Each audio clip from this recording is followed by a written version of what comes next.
Hello, this is Storybooks channel. New videos are posted every day. Subscribe and click the bell. Maria adjusted the blue dress, which looked very spectacular on her chiseled figure, took her time, painted her lips and smiled at her reflection in the mirror. Today is definitely my day, and he will definitely make me a proposal with celebration, she thought, and confidently headed towards the exit of her room. Ever since Jacob had come into her life, she couldn't think of anything else but being with this man and the long evenings when they didn't see each other. With a sinking heart, she imagined her future life with him from their wedding, where she, in a white bride's dress, says yes to him to the very old age, where they, having achieved a successful career, enjoy children and grandchildren, and embracing each other and welcoming marvelous dawns. Where is this going? Is this degenerate chicken? Maria shook off the angry, familiar voice and continued to button her sandals. I'm asking you, where are you going? Barely her stepfather came closer, she already smelled the pungent odor of alcohol and everything squeezed inside her. The three of them were living together. Maria better than her own mother, who loved this man so much that she didn't even believe her own daughter's tears and her confession of molestation. Maria was declared that it was her own fault for being young and dressing like a girl of easy behavior. The girl was barely 16 years old, and every day she lived carried the mark of fear. She was afraid of falling asleep too soundly and being left with Jack. Alone in the house, it was scary to even just look up and provoke him. Maria only dreamed of one thing: to meet the man of her dreams, who would take her by the hand and take her away from this hell. Her thoughts spun and took her back to where it all began a year ago. She wandered the snowy streets in front of the school. Pro shivered from the cold in her light fall jacket and thought about where she could go to warm up and pass the time until her mother came home from work. As suddenly, a sharp squeal of brakes made her turn around, and a second later, she was thrown by some unknown force. She hit the ground and lost consciousness. The first thing the girl saw was the white ceiling. She glided smoothly, like a skater on ice skates, across the glossy surface, sometimes stopping to rub it. When Maria came to her senses, she heard an unfamiliar voice and turned to its source. Standing in front of her was a middle-aged woman dressed in all white, probably a nurse or a doctor, Maria thought. And then the memory mercilessly splashed all the recent events on her. The street near the school, a car at breakneck speed, students on her. How do you feel? The woman in white spoke again. What happened to me? The girl tried to raise herself a little to sit up on the bed. Her head ached and spun at the same time. Something took out her right hand, and turning her head, Maria saw a drip next to her bed and sticking in her wine medical needle. And what happened was that you were born under a lucky star, a girl, replied the nurse, coming over to adjust Maria's pillow. You were hit by a car. After a little silence, the woman in white added, the roads in our city are not sprinkled, so they're very slippery. The driver lost control, flew out onto the sidewalk, tried to turn the wheel to avoid hitting you, and crashed into a tree. Unfortunately, he was a little less lucky than you. Moderate concussion, fractures to both legs. Still, you were both born with a shirt on your back. You're young to have such adventures. It's time for you to rest, though. Sleep is your best medicine right now. You'll feel much better in a few weeks, and you'll be discharged. You'll be back with your beloved parents. We've told them, by the way, and your mom should be here soon. Now I'll give you an injection, and you'll put it in. Maria obediently sank down on the pillow. She looked up again. Her eyelids gradually became leaden. The insect began to blur and gradually disappeared. But in her mind, she kept thinking, I don't want to. I don't want to go back to this house. She dreamed of the old porch of a rustic cabin, while logs of this staircase, which uncazily stood out against the perfection of the surrounding nature. It was still early summer morning, and the first rays of sunlight were slowly creeping across the sleepy earth. Transparent drops of dew, in opera, spat on the lush green grass. The air was not yet filled with the tinkling drills of birds lying in the distance, The morning rooster's cry could be heard. Maria sat on the porch with the anticipation of a new dew. All like a flower of the day, she waited patiently for her grandmother, with whom they planned to go on a picnic in the woods. Nearby stood the girl's own wicker and basket, and a bag of sandwiches, which she had carefully assembled before dawn. "Maria, how early are you up?" "I can't wait to go to the picnic," heard the affectionate voice of her grandmother, and the girl felt a gentle touch, warm hands to her head. Alevtina Fedorovna was a tall, gray-haired woman with a rather strict character, however, in the only granddaughter Sol did not tea. With her daughter Eugenia, she almost did not communicate, since the latter tied her fate with an Alkesh dishonorable, as Maria's grandmother called him. About the native father of the girl in general, it was not customary to remember. He left them even before the birth of the little girl. Every summer Maria, so in the French manner, liked to call her Alevtina Fedorovna, spent at her place in a small village on the banks of the Oka. And these memories were especially dear. The heart, the girl. After all, maternal love and affection she never knew. Her grandmother died when Maria was 9 years old. Cindy quickly sold her little house apple orchard, in which she so loved to play. The girl gave the money to Jack, and from that moment on, an unrelenting hell began in the life of Adriana's granddaughter. Maria woke up to someone gently touching her shoulder. "Maria, wake up. How long have you been asleep?" "I've been sitting here for an hour," muttered her mother, unsuccessfully, trying to wake the girl, running around like a burner in the city under the wheels of cars throwing. "What were you thinking?" "I just got a phone call. I almost went crazy. When I found out, I had to take off work. Now they're taking it out of my paycheck. And you know how much money we need, don't you?" Maria opened her eyes and looked at her mother. She expected neither pity nor sympathy from her. The only thought of not wanting to return to her mother's house, and why did not let her go, and continued to torment her. "I brought you something to eat." A little mollified at the sight of Maria's helplessness, Cindy spoke and put a small container of food on the table. "The doctor said you'll like you soon, and we can take you home." At the last word, Maria's heart sank, and for a second, she regretted that everything had turned out so safely. "I have to work at home too. I can't do it alone. You are a minor, and you have to be fed and clothed. Jack's been sick to his stomach a lot. I have to make fresh food for him every time. Now you'll do it. So he'll get better soon." "Mom," only I was able to squeeze out of myself the girl and turn to the wall. She was choking on tears. After a few days, the doctors allowed Maria to get out of bed, and she went to the dining room for the first time on her own. She liked the hospital food better than the food at home. Today, however, her appetite was completely absent, and she thoughtfully stirred her buckwheat porridge for the umpteenth time, never once touching it. If only it were possible to escape to some huge city with skyscrapers that rest against the clouds. I thought, "Maria, just take a train and go wherever you want. No one loves her here anyway. Only my grandmother loved me, but she died at the thought of her beloved grandmother in front of her eyes." Tears came to the girl's eyes, and by an effort of will she forced herself to stop thinking about her. But transparent droplets already flowed treacherously down her pale cheeks. "Who is it that we have here, snot on his fist?"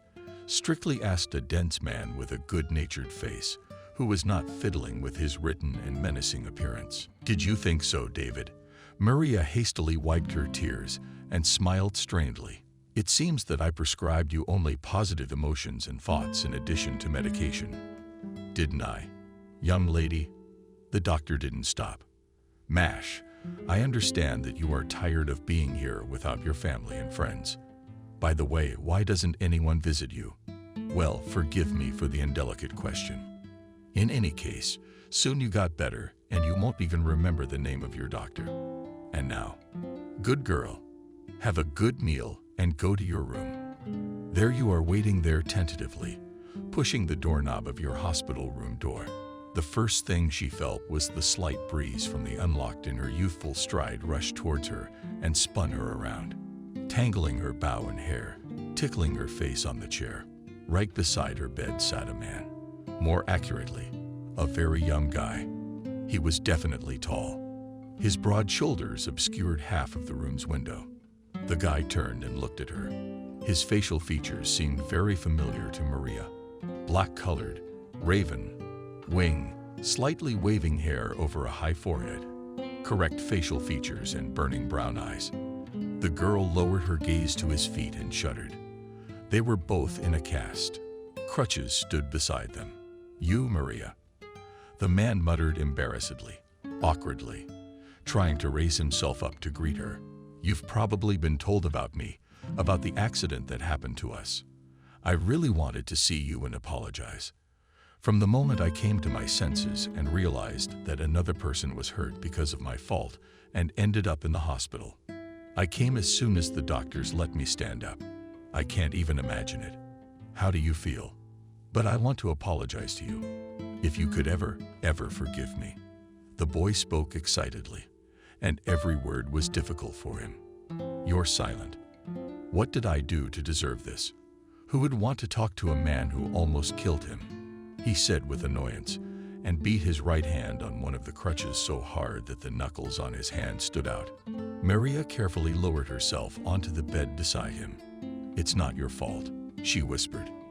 "You're just as hurt as I am, even more so. You know what? This may seem strange to you, but I'm even a little grateful to you for being here." The boy looked at her in bewilderment.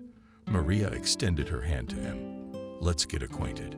Maria introduced herself. "Jacob," continuing to look at her, the man said, taking her small palm in his hand.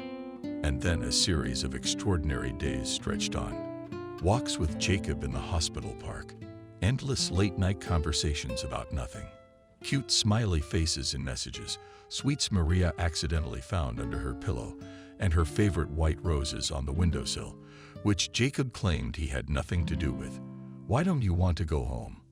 One day the boy asked. His question caught Maria off guard. What makes you say that?" Maria looked so confused that Jacob put aside the side, bursting with happiness from the phone. The phone walked over to her and gently placed a hand on her shoulder. "Maria, I'm almost 30 years old. I'm old enough to understand a lot of things, even what they're talking about. Besides, your cute bra always has everything written right on it like a book. So what's going on with you? What are you so stubbornly silent about?" "Oh, baby, everything's fine." It was just the girl at first, trying to put on her usual mask of indifference, aloofness.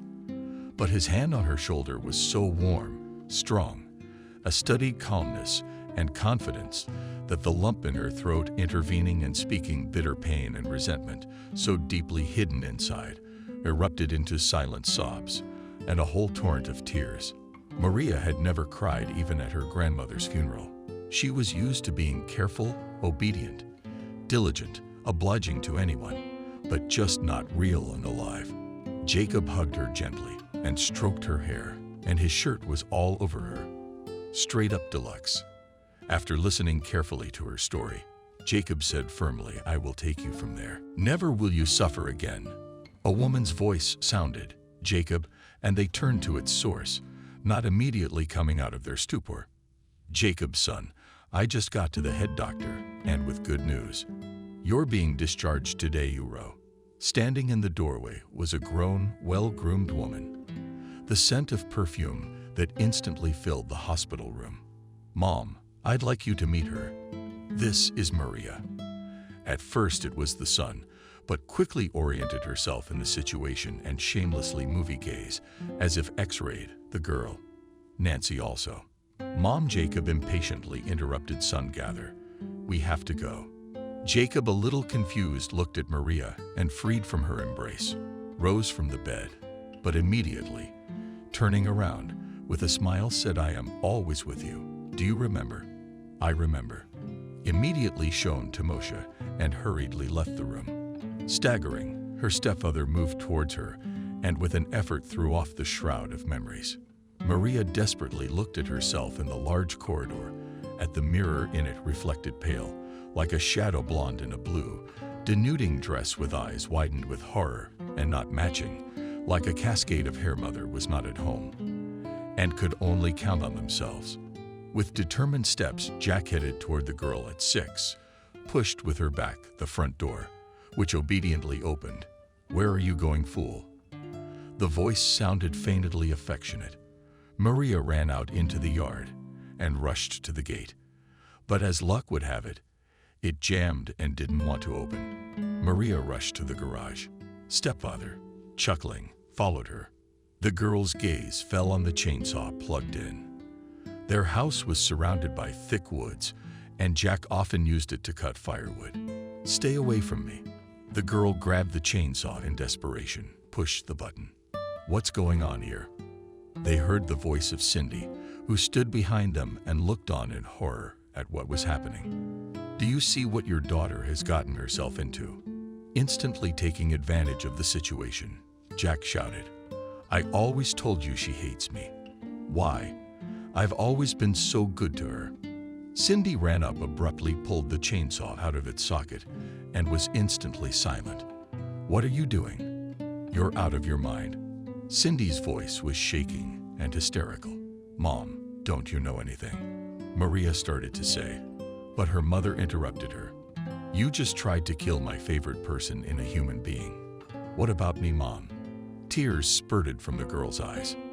"You're not my daughter anymore. Get out of this house." Cindy was screaming. Her legs gave out, and she fell to her knees with her arms around her head and cried, "Get out." Continuing to cry, Maria pulled the wicket gate resolutely on herself and stepped out of the house. It had been summer outside for a long time. Everything around was green and blooming, but the evening's penetrating breeze made Maria lean. She walked through the woods along the road, and occasionally passing cars illuminated her with their headlights. Shoes on a small heel now, and then fell through the still soft soil after the rain.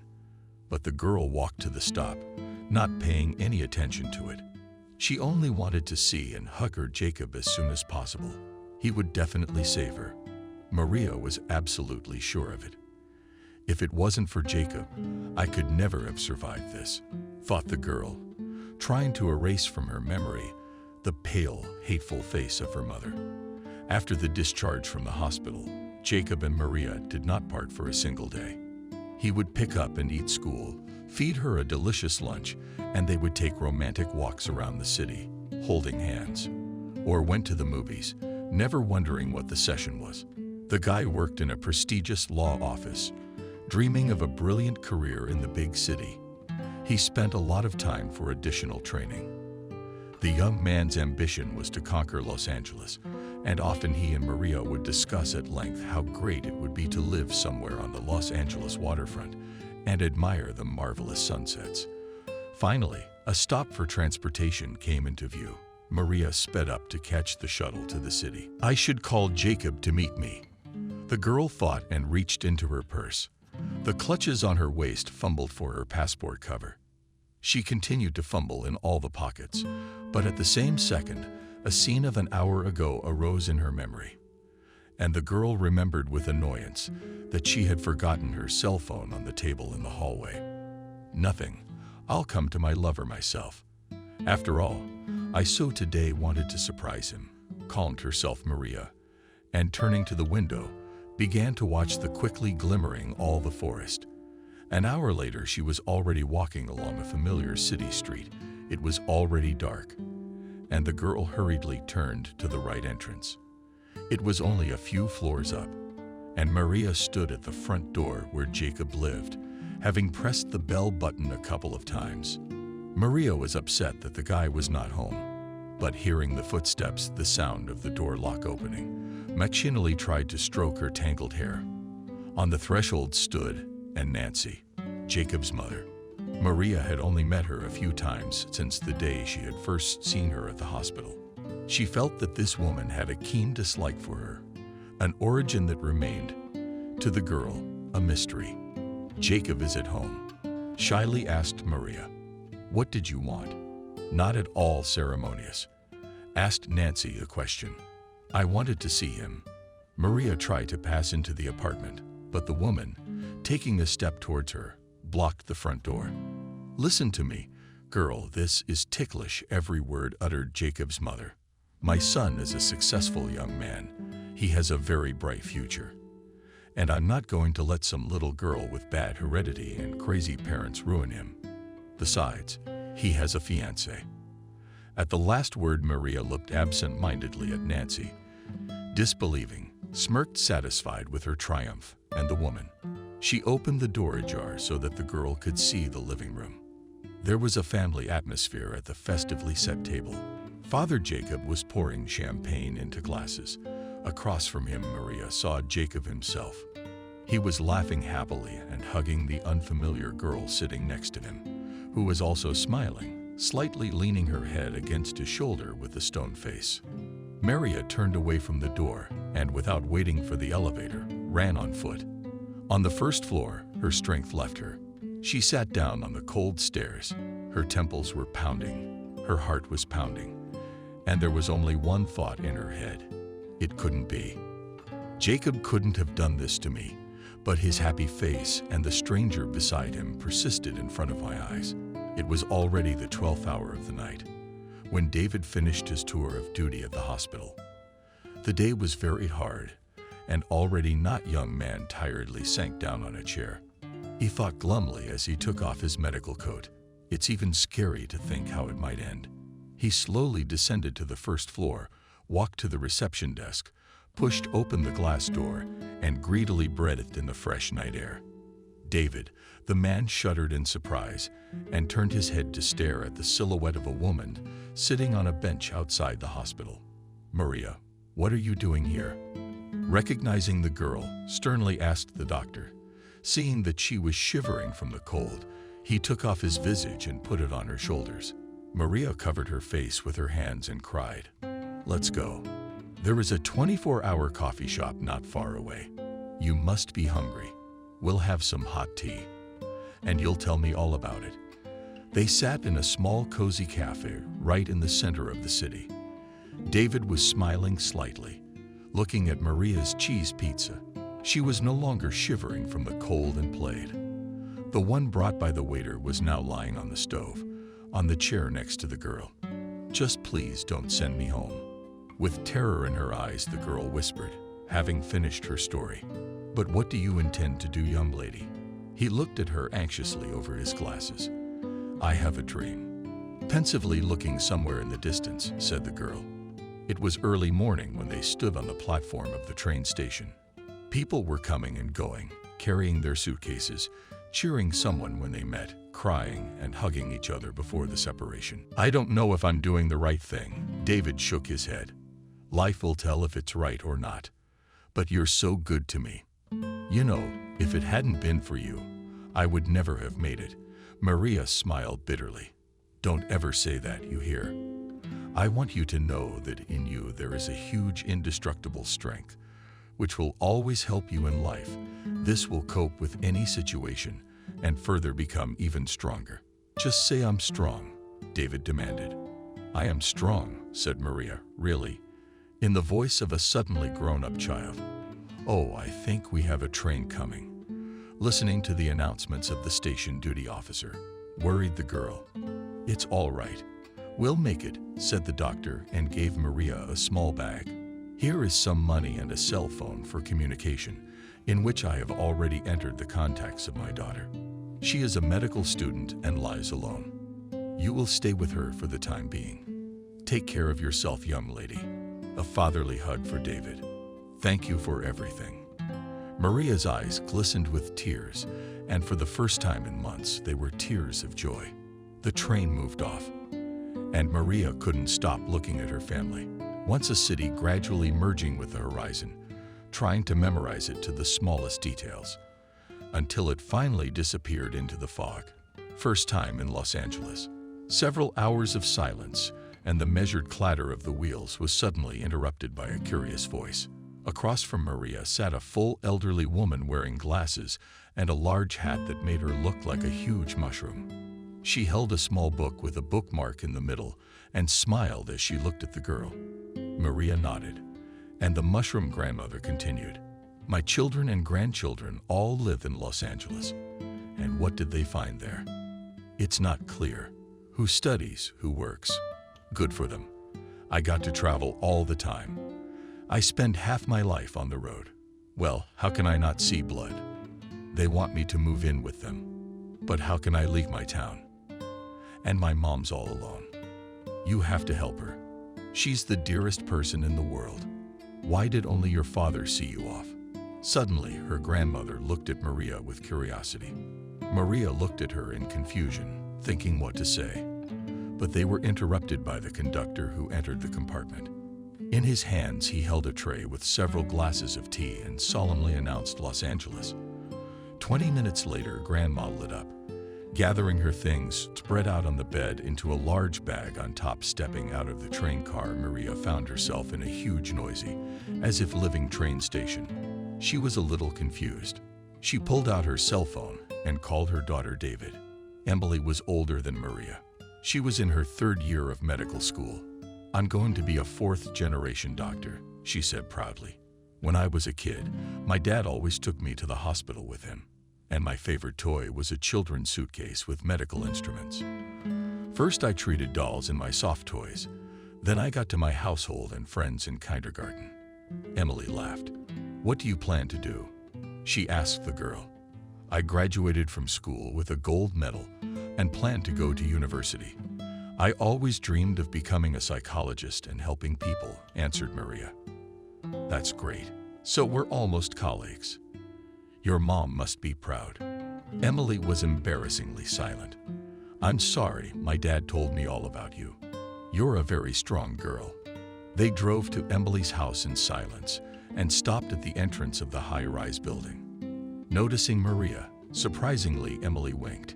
You haven't seen Los Angeles in person yet.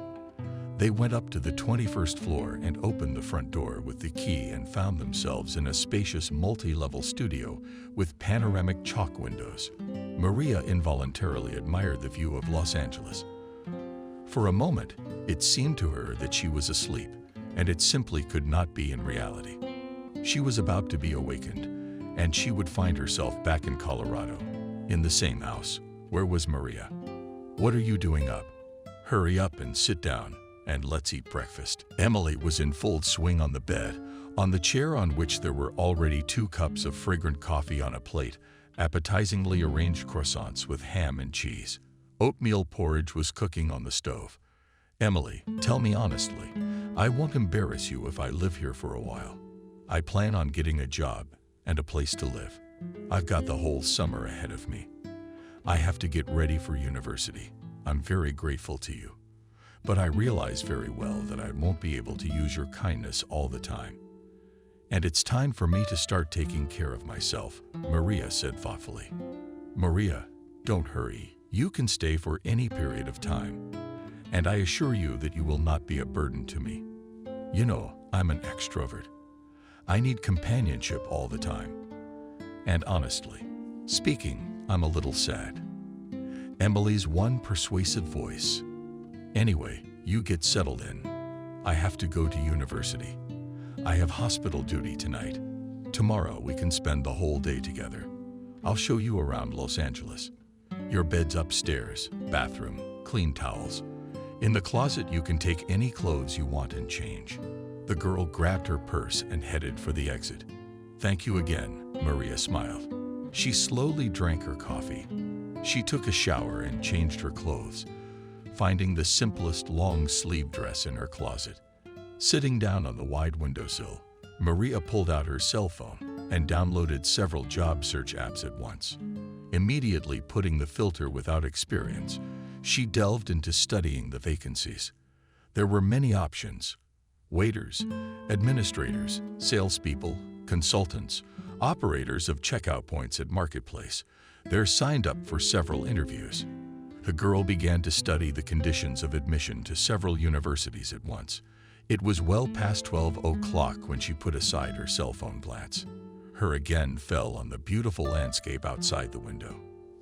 Deciding to take a little walk, Maria left the house and walked towards the embankment. Many times she had seen this city in photos and videos, but now the sight was so mesmerizing that she stopped every now and then and marveled at the harmonious combination of ancient architectural monuments and modern buildings. How quaintly intertwined were the stone jungle and ancient streets with the green oasis of parks. Dusk began to descend on Los Angeles, and the city glittered with the shimmer of multicolored lights. Reaching the waterfront, Maria took a seat on a bench. A small boat sailed past, with loud music playing on board. On the deck danced passengers, and seeing Maria, waved their hands and greeted her. The girl waved back, and suddenly her gaze fell on a tall, dark, bald guy, whose facial features seemed to her very similar to those of Jacob. Her heart suddenly sank. Breathless, she gazed more and more intently at the faintly lit silhouette. This can't be, Maria thought, not taking her eyes off the man. But then someone called his name loudly. It wasn't Jacob. A longing filled her soul. The memory she had so carefully hidden in the corners of her mind suddenly came flooding back to her. Where have you been? I called, you didn't pick up. Emily was surprised. It was getting dark. When Maria opened the door, entered the apartment, the girl was sitting in the kitchen. I'm sorry, my phone died. I walked around Los Angeles. It's just extraordinary. Maria smiled with admiration. They began to leisurely cook and dinners, sharing events and impressions from the past day. Emily woke up early in the morning to appetizing smells, coffee, and fresh pastries. Good morning. You're having breakfast. I baked pancakes. Maria smiled. She was already dressed, as if she was going to leave the house any minute. Why are you up so early? I have the day off today. I wanted to sleep in and go for a walk around Los Angeles. I'm gonna have to cancel. I have 3 job interviews. Maria poured coffee. Oh, that's too bad. Then I'll wait for you at home. We have a party planned with my friends tonight. You remember, don't you? Emily yawned and reluctantly got out of bed. Maria walked out of the house into the street. A warm summer rain had just fallen, and the air was fresh and moist. Rainbows were colorful on the horizon, and the rays of the sun were breaking through the green noise of this branch of foliage. Having built a route in her phone, the girl quickly descended into the subway, deftly maneuvering between the chaotically moving crowd of people. Maria ran into the last subway car and sat down on the vacated seat. If I follow the time clearly, I will be able to pass the interview in 3 different neighborhoods of Los Angeles before the evening. The girl thought and updated her resume on the website again. Entering a huge shopping center, Maria quickly oriented herself by the signs, went up to the 3rd floor, and turned into a large chain stores of cosmetics and perfumes. Good afternoon. Where do you have an interview for the position of sales consultant here? She addressed the girl at the cash register through. She was already sitting in a small windowless office, trying to cope with her excitement. Maria began to look at a large stand with a bottle and a box, and a bottle of different volumes and sizes. Good afternoon. Do you have your resume with you? A tall, slender woman in a gray suit entered the office. I can't find your resume on the website. She turned on her computer, put on her glasses, and started going through the candidate files again. Yes, to be honest, I can pretty much voice what it says. I graduated from high school with honors, and I'm preparing for university. I haven't worked anywhere yet. The woman raised her head and looked at Maria carefully. So you have no work experience at all? Yes, but I'm a very easy learner. Maria became very nervous, and her voice trembled. The woman shook her head and took off her glasses. Tatiana, I can't accept you for this position. I'm Maria. I apologize, Maria. But I really can't take you on. Of course, we have training and internships. But I assume that the candidate has at least minimal experience. Maria left the mall a little upset. But how do people get that experience? They are not born with it. With annoyance, the girl thought. With hopefulness, she went to the 2nd interview, walking along the embankment. Maria every now and then checked with the navigator. In front of the girl hovered huge buildings, which she had previously seen only on the internet. Their tops were lost somewhere in the clouds, and the mirror surface was blind under the sun. Wow, it's beautiful here, and how different Los Angeles is, Maria thought, remembering the small streets of Pokrovka with its cozy janitors. To some it is friendly and accommodating, and to some it does not give a single chance, continued mentally philosophizing. The girl reached the desired address and began to go up on the high-speed elevator, which took her breath away on the 43rd floor.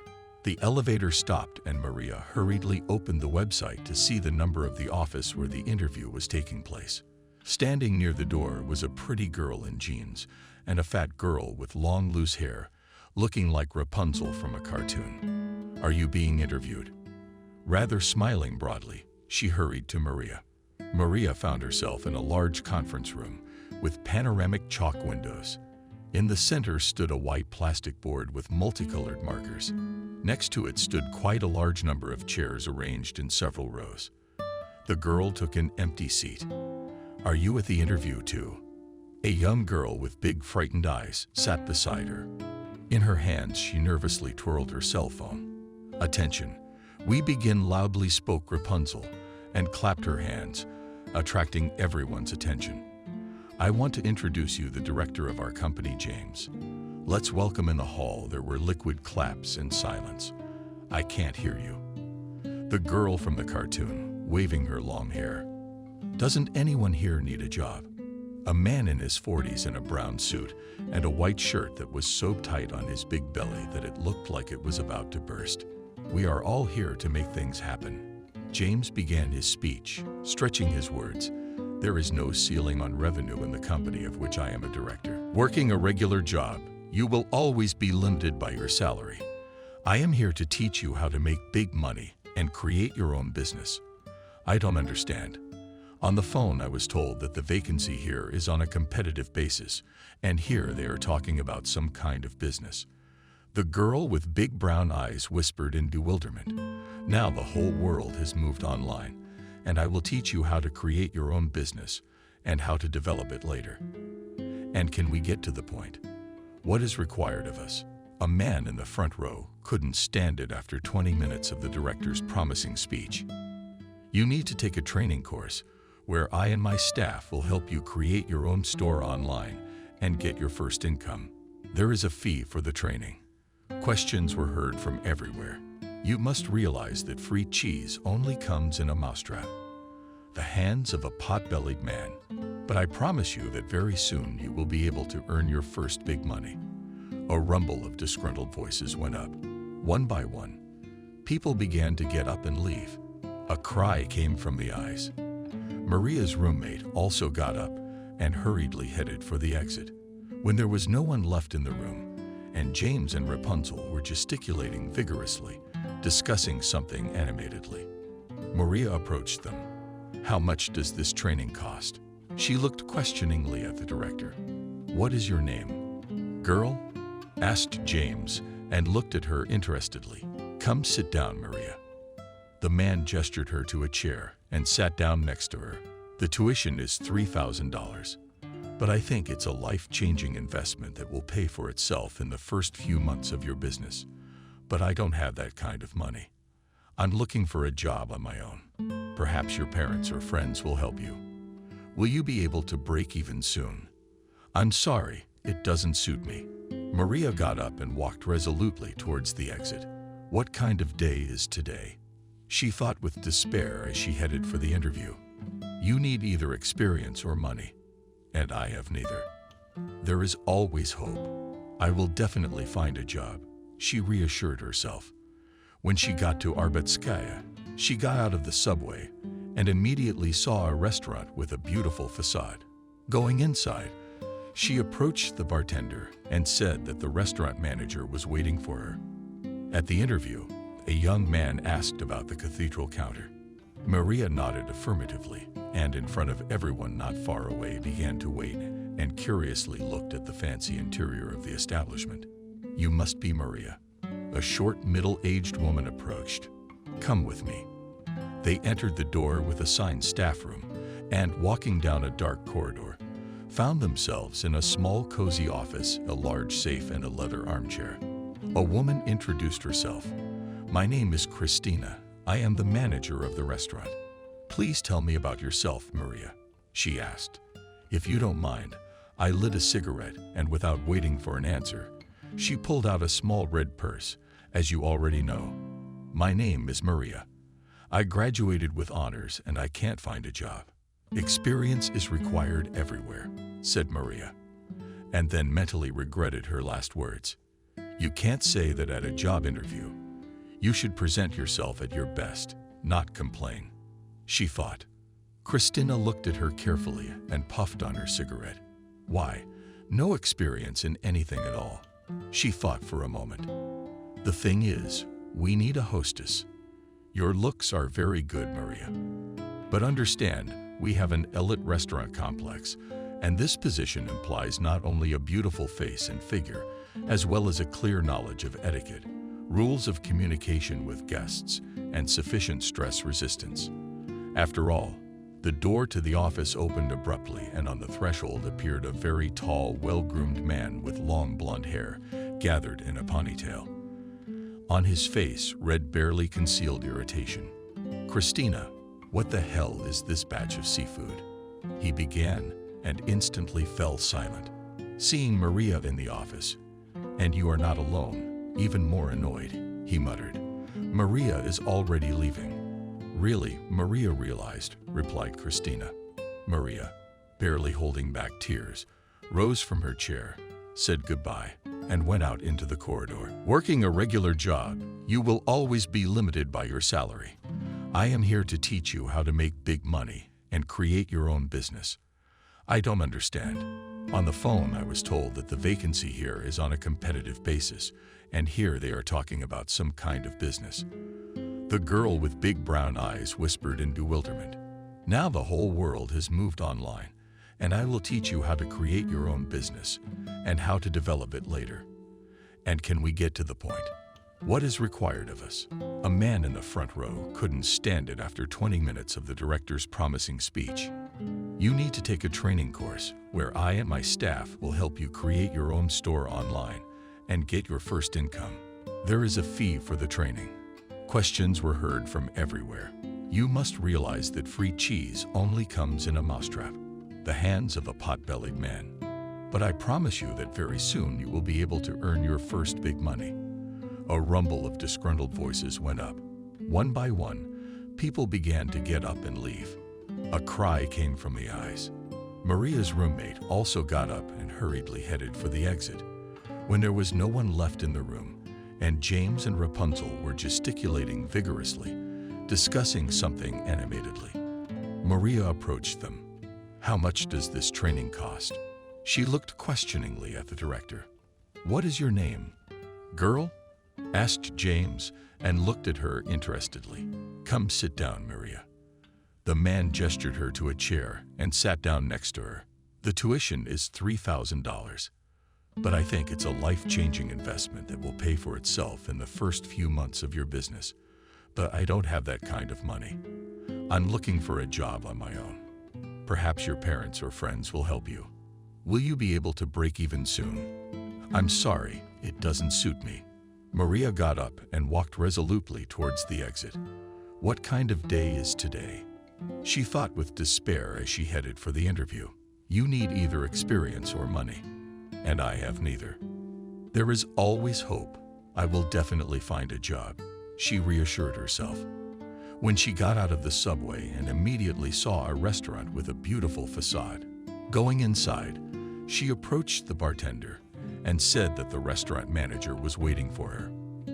At the interview, a young man asked about the cathedral counter. Maria nodded affirmatively, and in front of everyone not far away began to wait and curiously looked at the fancy interior of the establishment. You must be Maria. A short, middle-aged woman approached. Come with me. They entered the door with assigned staff room and, walking down a dark corridor, found themselves in a small, cozy office, a large safe, and a leather armchair. A woman introduced herself. My name is Christina. I am the manager of the restaurant. Please tell me about yourself, Maria, she asked. If you don't mind, I lit a cigarette, and without waiting for an answer, she pulled out a small red purse, as you already know. My name is Maria.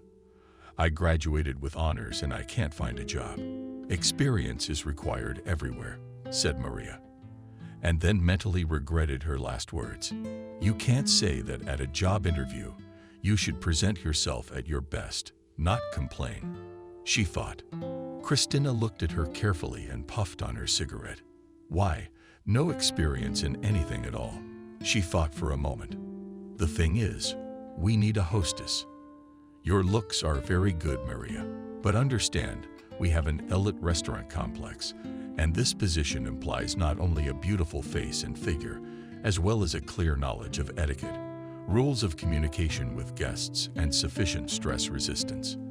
After all, the door to the office opened abruptly, and on the threshold appeared a very tall, well-groomed man with long blonde hair, gathered in a ponytail. On his face read barely concealed irritation. "Christina, what the hell is this batch of seafood?" he began, and instantly fell silent. Seeing Maria in the office, "And you are not alone," even more annoyed, he muttered. "Maria is already leaving." "Really?" Maria realized, replied Christina. Maria, barely holding back tears, rose from her chair, said goodbye, and went out into the corridor. When she left the restaurant, she took slow steps toward the subway. The lump in her throat made it hard to breathe. She sat at an empty bus stop, covered her face with her hands, and sobbed without fear of being seen. Black mascara ran down her cheeks, and Maria wiped away the tears, smearing the makeup even more. The day was not going well. She heard a familiar male voice. The same man who had burst into Alexandra's office without knocking was standing right next to her. 5 minutes ago, without answering anything. Maria pulled a small mirror out of her bag and tried to tidy herself up. "What a polite girl." The man laughed, taking out of the inner pocket of his jacket a small package of wet wipes, handed them to Maria. "My name is Sam. Can just be a word," he said. Seated himself next to her. "Maria," quietly spoke the girl, without looking at him. "Look, I'm not going to play psychologist. Were you asking me what happened? Maybe I can guess. Frankly, I can help you, provided you confirm my guesses, of course. So I suggest we sit somewhere nice and talk, if you'd like, of course. But how can you help me?" Maria finally came to her senses and looked curiously at the man. "You know," in the process, Sam gestured towards the wide avenue. "There is a very cozy cafe here, where you can talk quietly." At the sight of the girl's confusion, he pulled out a passport from the same inner pocket and opened the first page. "I would like to introduce myself. Sam, owner of a chain of Los Angeles restaurants and nightclubs." They were sitting in a small hookah lounge near the center, tired of the long, emotionally exhausting day. Today, Maria drank fragrant tea with witnesses' interesting purple color and carefully choosing words, talking about herself. "It's like I'm at a job interview again." The girl smiled and embarrassedly defaulted. "You can just say a word." He deeply inhaled, standing on the table hookah. "So, what do we have?" Summarized the man, releasing upward perfectly rounded rings of smoke. "A talented man who can't find a job and is not hired anywhere just because of his lack of experience." "I got it right." The girl nodded affirmatively. "Maria, what if I offer you one quite interesting place with a good income? It's tuition-free, or there's a catch in something else." Maria blurted out. Sam laughed out loud. "It seems that you had a negative experience. But let's not talk about it. What I offer is quite legal and brings good profit. All right, let's call it a salary. It'll make you feel better, right? So, as I said earlier, I own a chain of restaurants and nightclubs. I'm the owner, and I'm offering you a job. It's an undercover waiter. Let's call it. Okay, you serve the guests, but you offer them expensive liquor, expensive food. If they ask for a drink, you can sit with them for a while. You're paid a percentage of every meal or drink the customer buys. What do you say? It's like an escort service." Maria said fearfully and started to get out of her chair. Sam laughed again. "Here's my advice. Read less stupid articles on the internet." But the girl, having already grabbed her purse, cut him off. "Sam, thank you, but I'm not interested. Have a nice stay." She pushed back her chair, trying to get out. Sam hurriedly pulled a business card out of his wallet and held it out to Maria. "You take it. Think about it. If you need my help, just give me a call." "Seriously," he said, helping the girl out. It was already dusk when Maria stepped out of the subway and headed towards Emily's house. Barely Maria opened the door with her key, she heard music playing loudly. Maria exclaimed happily to Emily when she saw the girl appear in the door. "But where have you been walking for so long? We're in the middle of a party. Come and join us." Around the table, there was a group of familiar young men and women. They were talking about their own things and laughing merrily. "Oh, what a blonde," whistled a young man standing next to Emily and extended his hand to Maria. "Let's get acquainted. I'm Mike." Maria reluctantly gave her hand and nodded politely. "What's wrong?" Taking the girl aside from the intrusive male attention, Emily asked. "I had a lot to tell you." Lowering her voice, Maria said, "But to summarize, not a good day." "Oh, relax, baby. You'll tell me tomorrow. You're alive and well. That means everything's okay. What's with the sad face? Let's have some fun. Have a couple of cocktails, and you'll be fine." "Stompy. Look, Mike, he likes you. And he's the son of rich parents, by the way. Be nice to him. Maybe you won't have to work at all." Then, with a drunken giggle, I winked at the girl. "We have an aversion to the smell of alcohol since childhood." Maria flared up with renewed vigor, and a little standing in the general company for propriety, she stealthily slipped out on the landing. The girl crouched on a cold step and lost her whiskers. Her mind was a hurricane of thoughts and emotions after the previous day. The loud sounds of music and cheerful shouts of the company did not let Maria calm down and concentrate. Deciding to breathe a little fresh night air, Maria entered the elevator and, after a little thinking, pressed the button of the top floor. Another flight of stairs to the technical floor, and she pushed the door leading to the roof. To Maria's great surprise and joy, the door swung open slightly. The girl's breath was taken away by the gust of wind and the view of glittering Los Angeles at night. From a bird's eye view, it was all transmitted by lights, like a Christmas tree leaning with her back against the wall. The girl quietly admired the beauty that had become her view. "I hope today is not a good time to commit suicide." She heard an ironic male voice behind her. "At least wait until tomorrow." She shuddered in surprise. Maria turned around and saw one of the guys present at the party she had escaped from. How did you find me?" The girl was surprised. "And what does tomorrow have to do with it?" "It's very simple. I noticed that you are not very cheerful at this holiday. And when you ran away, I looked out into the corridor and saw you going upstairs. And now that I've already witnessed a possible suicide, I can't leave you here. And I'll have to talk you out of it long and hard. What makes you think I'm gonna jump?" Maria, starting to lose your patience. "No. Oh, then I'm cool. I hate to change people's minds." The young man smiled broadly and extended Maria's hand to Thomas. "Let's get acquainted." Maria, very tired from socializing today, nodded faintly and shook the guy's hand. "Maria, are you also an extra at this celebration of life?" "To be honest, I'm not a big fan of noisy parties." Thomas sighed. "I prefer a private conversation or reading a book." Noticing that Maria was shivering from the cold, he took off his jacket and threw it over her shoulders. "What do you like?" "I also like to read books and socialize. I dream of becoming a psychologist to help people," the girl replied, not stopping to admire the night landscape. "It's really beautiful here," she smiled. Night Los Angeles is irresistible, looking not at the landscape at all, but at the point profile. The girls agreed. "Thomas, I am very new here," admitted Maria. "Then I invite you on a little adventure." Thomas winked at the conspirators. "Maria, you've got something to lose." Emily struggled to get out of bed and headed for the refrigerator. "I think it's a pretty good offer." "Yeah, it's not like working in a fancy office on the 5th floor of a building, but you gotta start somewhere." She took the mineral water out of the fridge and drank greedily from the neck of the bottle. God, what a headache. And why did I drink so many cocktails?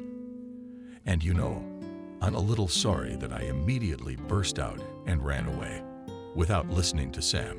Maria sat in front of the mirror and with deft hand movements, paid a French braid. Of course, this is a nightclub and working at night, but I still think it pays well. Plus, I'll have time during the day to keep studying for my exams. Speaking of yesterday, you know the dark-haired guy well. What's his name? Thomas. I think Maria pretended to try to remember what he liked. Emily turned around and looked at her friend with interest. No, it's just that he followed me up to the roof. The girl was embarrassed. Wow, you also had a romance on the roof. Emily laughed. Emily, stop it. Nothing happened. Maria laughed too and threw a wooden pillow at her friend. They were so far apart that they didn't notice that they had made a mess in the apartment. I'm glad your work and personal life are getting better. Oh, Maria, there are 1 million opportunities to be happy in Los Angeles. The key is not to miss them. So your shift will start at 10:00 p.m. and end at 6:00 a.m. Will you ever be fired if you're late? I only hired you at Sam's request. If you don't live up to his trust, I'll say goodbye without the slightest regret. Already familiar to Maria, Manager Christina delivered the information sensitively, as if finishing every word. Your job is to sell the most expensive alcohol and appetizers possible. If the client, you can sit with them at the table. That's a wish, she added, seeing the girl's startled looks. First, you'll go through several internships, where you'll learn all the rules of etiquette and communication with the guests of the club.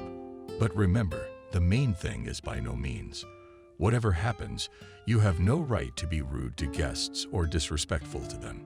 The dress code is simple deep cleavage and an extremely short skirt. If you're clear, you can start your internship. Nancy will teach you everything. She glanced at a petite girl with a short haircut wearing a brightly colored top that looked more like a swimsuit elevator. After hours of internships, Maria was walking around when her phone rang. Who is it? Hearing an unfamiliar male voice in the receiver, she asked. It's Thomas. You and I used to walk on the rooftops, he said. Yes, I remember. The girl smiled. You slowed down, laughed the voice in the phone. Only now I suggest a water walk instead of a roof. It'll be fun. Where are all the other people? Maria wondered. When he and Thomas went up on the deck of the small boat, there was not a single person in sight except the captain of the boat. Ah, this is nice, she exclaimed when she saw a small table and the small server for two, on which an exquisite bouquet of white roses was arranged.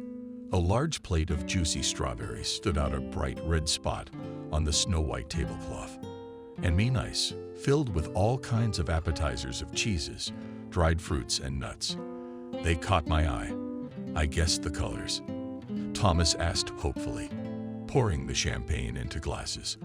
Of course, said the girl, and when she saw the champagne in her glass, she exclaimed hurriedly, Oh no, thank you. I don't drink. Then, at least pretending to drink, laughed the young man and gestured to invite Maria to the table.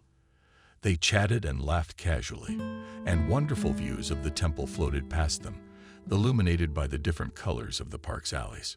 So you're a doctor? Maria bought the champagne lightly and set the glass on the table. Yes, I'm a cardiologist. I knew from childhood that I would be a doctor. My father died of a heart attack when I was only 11 years old. And then I made a promise to myself that when I grew up, I would definitely go to medical school and save as many lives as I could. And you know, that childhood vow gave me strength when it seemed to be running out. First college, then university. My mom was alone, and it was hard on us. But now, I'm so grateful to her for everything. She is the closest person to me. Maria had tears in her eyes. What's wrong, Maria? I upset you. The boy got worried. Are you all pale? No, I'm fine. Just very touching what you tell from all. Her emotions were difficult to breathe, and for the first time since Jacob's betrayal, a warm feeling of deep sympathy for the man gradually filled her heart. Then I suggest we continue our conversation about the meaning of life on the second floor of the cabin. The view up there is incredible. Give me your hand, lady. They stood on the roof and admired the sunset, which, like a talented artist, painted Los Angeles in all shades of red and pink. Thomas put his arm around Maria's shoulders. She felt the warmth of his body. It seemed to her as if his serene calm and confidence were now flowing through her living quarters. "What will you order?" Maria smiled studiously, and with an awkward movement of her hand, she tried to pull back high-collared and already short skirt. Today was her first shift, and she felt out of place.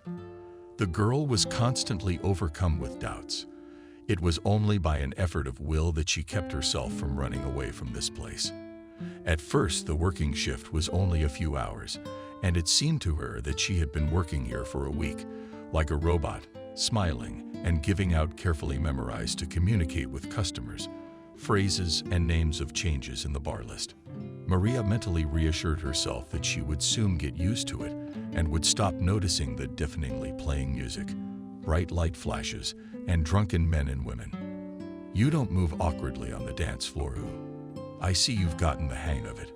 Oh, called her familiar voice. The girl in her hands was heavy under the nose with drinks, and she, trying not to drop anything, carefully turned around. In front of her, smiling, stood Sam. He was dressed in a black silk shirt and light beige jeans. Sam shamelessly scrutinized her in the semi-darkness of the club, stopping his gaze at her breasts, then at the mini skirt that hid little. "I didn't know where to put my embarrassment." Maria hurriedly left, saying that her clients were waiting for her. It was already dawning when Maria finished her shift and, having changed into cozy jeans and soft crickets, left the nightclub. Turning from the main street to the subway, the girl went down the steps and, taking out headphones, immersed herself in classical music. What an escape after the rumble of dance music. "I think I will never be able to listen to the club genre again," Maria thought. A few months of her stay at the new job had already passed, and the girl began to slowly get used to it.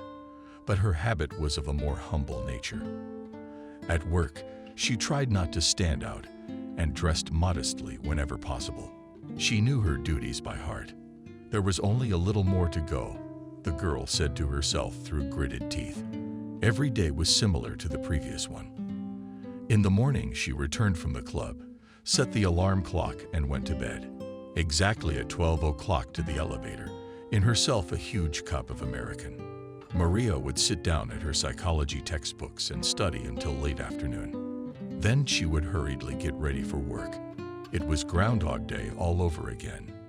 An endless vicious circle, in the midst of which a bright flash blinded memories. Her call to Thomas and a shout of joy. "I got in. I passed the scores, enrolled his bottom one. I was sure of it." And these moments filled her soul with such infinite joy that it seemed as if she could work for another 10 years. In such stifling conditions, Maria took the elevator. Tired, joined the door. She opened her purse, took out the key, and turned it in the keyhole. At this time, Emily was always asleep, and the girl was very surprised to see that the lights were on in the apartment and the water was running noisily in the bathroom. She went to the door and tried to listen. Suddenly, the door opened sharply, and right at the meeting to her came out a completely naked elderly man. From surprise and fright, Maria screamed loudly, "But shush! Now the neighbors will run away."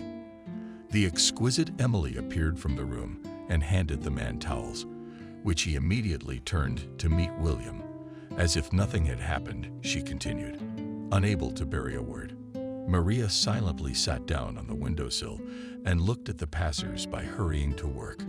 William, taking advantage of the momentary pause, dressed quickly and made his way to the front door. Seeing how he slapped the ass of Emily, who came to see him off, Maria hurriedly looked away. "Do you love him?" asked the girl, when the door closed behind the night guest. "What?" Emily first stared at her friend with bewilderment, then threw back in her head, laughed. "Maria, are you really a saint? You don't understand. You're not with your brain. Why does a married man come here at night? And how did I get this fancy apartment and car? You think I earned it at the hospital. Or maybe you think I used the same money to buy brand-name clothes and fly to Bali. But he is 30 years older than you," Maria said sadly. "Not all of us are princesses like you." Emily said angrily. "We have been dating since I came to conquer the capital." "Emily, I'm sorry. It's really none of my business. You do what you think is right, and no one has the right to take life from you." "Okay, bygones." Emily softened. "You'd better show me the ring." Maria stretched out a long, graceful hand, where on the ring finger shone a gold ring with a neat stone in the middle of the voice with a diamond. "The prize," whistled Emily. "When the wedding? Next summer, probably. But the subject says he wants to marry me as soon as possible. Even if I don't want to wait that long." "Maria, you're crazy. A man as resourceful as your Thomas should marry himself right away. Or some bitch will come along and steal him away." "Oh, Emily, is it irredeemable?" Maria laughed. "He likes homely, modest girls. He's very fond of coziness himself. We dream of a big house, to have many children. He and I have the same outlook on life. We hardly ever fight. Only about my work. Thomas is totally against working in a nightclub. He says that he would not want me to work at all when I become his wife. That, as they say, to create a family coziness and meet him from work, shared with a friend Maria. Not a man, but just a fairy tale. And you know, if it went so revelations, I also need to tell you something. I think I fell in love too," Emily whispered dreamily and stretched sweetly. "With whom, William?" Maria was surprised. "Very funny," stepped the girl. "No, of course not. How can one love that old man? My favorite man is young, promising, and quite serious. At least he's showing his serious intentions towards me, even though we've only been dating for a short time. So maybe things will work out soon, and I'll become a wife too," giggled the girl. "And you will stay with William?" Maria asked. "What else? And give up all the benefits. What does he give me? I won't leave him, even if a rich sheikh marries me. You never have too much in life. You know, friend. By the way, why don't we introduce our men? We'll be family friends." Today was the celebration of the next anniversary of the establishment, which was announced in all the media. It was late Saturday night, and the party was gaining momentum. The club was filling up with people very quickly. At the entrance, there was a long queue for face control. Nearby, there was a whole park of luxury cars and VIP guests of the club. DJs were warming up the audience as much as they could, and brightly colored go-go girls entertained the visitors with their artificial dances. In the center stood a huge pyramid of glasses and snow-white tablecloth, and everywhere reigned atmosphere, looseness, and the feeling of eternal celebration of life. All the guests, as well as the staff, from the manager to the waiters, were dressed in all white. Maria panted, ran into the staff room, and hurriedly began to take off her jeans to change into the uniform of the establishment. "Where do you even wear?" The manager, Christina, asked angrily when she saw her and tossed her some shiny bag. "Your shift starts in 5 minutes. Couldn't you have come early for this party? I have time for everything," Maria answered calmly. When she opened the package, she was surprised to find a very short white dress in it. "What is this?" "I'm not wearing it." "It's your holiday uniform, Maria, in case you haven't noticed. It's our club's 5th anniversary, and everyone's wearing white. And you're hoping to be just like all the other girls. And if you're not happy, you can write a letter of resignation in imitation." From here, at that very minute, Christina angrily flashed her eyes, turned around, and left the room. "Your shift starts in exactly 4 minutes. It came from down the hall. With a heavy sigh, Maria pulled a small white dress out of the bag, quickly pulled it over her head. She shifted her gaze to the large wall mirror, and aghast. The dress was made of thick fabric. Because of the tall height of the girl seemed just extremely short. It was complemented by an obscenely deep cleavage. "Oh no. No way, I will not wear this outfit of a prostitute," thought Maria with disgust, pushing herself white shiny fabric. It took another minute to change into her casual uniform, tying a ponytail of her long blonde hair as she went. Maria almost ran into the main hall of the club. "Maria, where's your dress?" Christina will kill you with amazement, recognized partner Nancy. Seeing her in the usual clothes on Nancy was the same white dress, which, strangely enough, looked on her more modest. But this was more than compensated for by the brightly colored makeup with gaudily red lips. In her ears were shiny long earrings, tassels. There's a lot of people out tonight. Look at the guests at those VIP tables. They're generous. Nancy winked, showing a few tightly rolled $100 bills. The ones on the left are mine. You can have the rest, Nancy. Maria exhaled sharply, and headed confidently toward the VIP tables. Suddenly, someone grabbed her arm and Maria shrieked a little in surprise. They're all fucked up, I hissed in her ear, Christina driving her to the side. I thought I warned you, but you chose to do it your way again. So I'll tell you with great pleasure you're fired. Get out of here. Out of anger, Christina raised her voice, and several of our nearby dancing guests turned on her. What's all the fuss? But there's no fight. A mocking male voice was heard. They turned at the same time and saw Sam approaching through the window. From surprise, Christina released Maria's hand on her wrist, which immediately began to redden. Sam, Maria refused to wear her holiday uniform, spoke impertinently to me, and I'm firing her. Christina began her speech in a voice full of dignity, but did not pay any attention to her. Sam put his arm around Maria's shoulders and pulled her toward his office. Christina threw freely, without turning her head. Maria, what exactly confused you about the participation dress? Asked the director as they entered his office. It is very vulgar. You know it yourself, replied the girl from crossing her arms over her chest. In my opinion, on the contrary, it is stunning and will suit you very well. It will emphasize your beauty, said Sam, approaching Maria closely. Seeing that the girl staggered, Sam turned and walked to a large built-in closet. Opening it, he pulled out a white shirt from there. Holding it out to Maria, he said, I think we'll come to a compromise. Put it on top of the dress and finished it with Natalia's knot.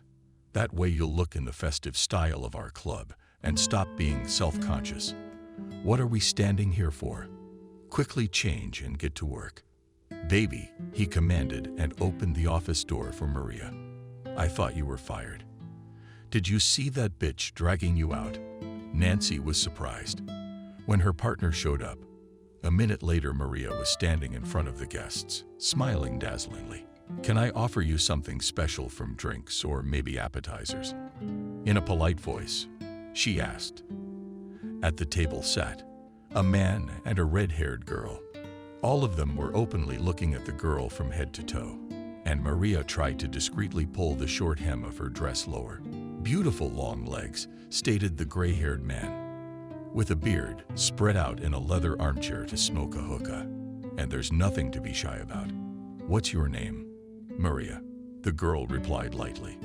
He motioned her to a chair and gestured, invited her to sit down.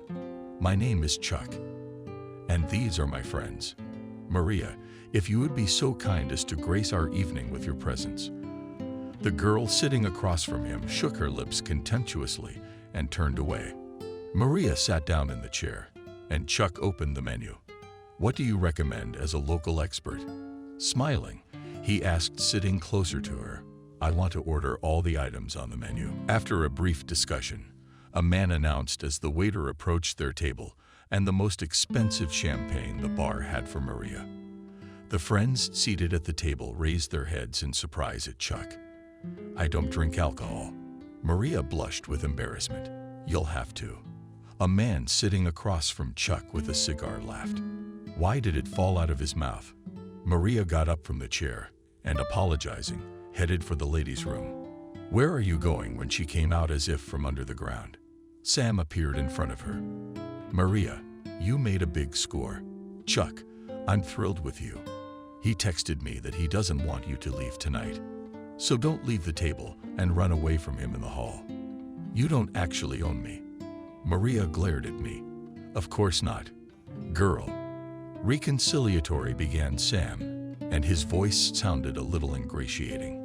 You can do whatever you want. Just spend the evening with him.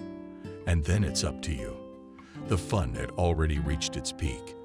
The waiters were turning up their noses, and the bartenders were stirring cocktails nonstop. Only white parts of people's clothes and their white teeth and smiles flashed on the dance floor. Flashes of gunfire sparingly picked out of the darkness faces, hands, burning eyes, distorted figures of kissing couples. Chuck's friends, seated across from Maria, gradually began to fade away. The man who kept his cigar in his hands dozed off in his chair, resting his head on the windowsill. The perpetually disgruntled red-haired girl was talking to someone on a video link, trying to shout over the bursting eardrums, loud music. Only Chuck seemed to be perfectly sober and listened with interest to Maria, who out of politeness was trying to maintain a place that was inappropriate for such a place. Small talk. I suggest we continue our evening with a stroll through Los Angeles at night, which is beautiful, especially through the limo window. Chuck covered Maria's palm with his broad, large hand. Unfortunately, I can't. Maria tried to speak calmly and respectfully, but a tremor in her voice gave her away. She tried to free her hand, but the man's hand only squeezed her palm harder. "Baby, you better calm down," Chuck whispered unpleasantly, smiling, seeing the girl's frightened look. "Once again, I like you, and I want you to come with me. I never take no for an answer. So we're going to go outside now, get into my limo, and drive to my place. I'd like to avoid the heart-wrenching scenes and the hysterics." "You're a smart girl, aren't you?" "Yes, of course," Maria mumbled. "That's good," Chuck said with satisfaction. He reached over to the opposite couch to grab a large black suitcase of papers. Seeing that the man's attention had shifted for a second, Maria jumped up abruptly from the leather chair and ran toward the exit of the club, trying to get through the crowds of people. She turned her feet every now and then, shod in sleek, high stiletto-heeled shoes. Bending over to kick them off her feet, Maria felt someone's hand on her shoulder. A girl dancing. In front of her stood some unfamiliar young man wearing bright blue sunglasses. He was dancing in place and moving his arms vigorously. "No, I am." And then Maria saw Chuck coming toward her through the cluster of people. The girl ran in the opposite direction. Suddenly, she found herself in front of a dark corridor leading to the staff wing. The exit from the club was now very far away, and Maria moved determinedly towards the room where they always changed clothes. It was empty, and Maria breathed a sigh of relief. Now she would lock the door and try to escape through the window. The fact that it wasn't just Chuck looking for her anymore. The girl had no doubt at that very second. The door swung open abruptly. On the threshold stood Chuck, and here you are. His voice stood angry and did not bode well. Maria staggered back in horror, immediately springing to action. The man grabbed her by the hair and brought all lips to the very ear, hissed, "No one dare make a fool of me. You got it." Tears rolled down the girl's cheeks from pain and fear. Her heart was pounding in her head with the noise of her free hand. Chuck tried to tear her dress off, but Maria fought back desperately. Out of the corner of her eye, she saw a bottle of champagne left on the table. The events unfolded rapidly, fumbling for the neck of the bottle. Maria grabbed it firmly with her hand and with all her strength hit Chuck on the head. The man staggered suddenly and slowly slid to the floor.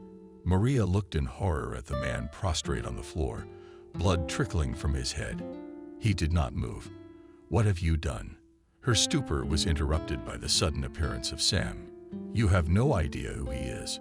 What's going to happen to you now?" Drying Dora's breadcrumbs. At his shouting, the entire club staff came running. Shocked by the scene, they stood in the doorway, hesitant to enter. Someone called the police.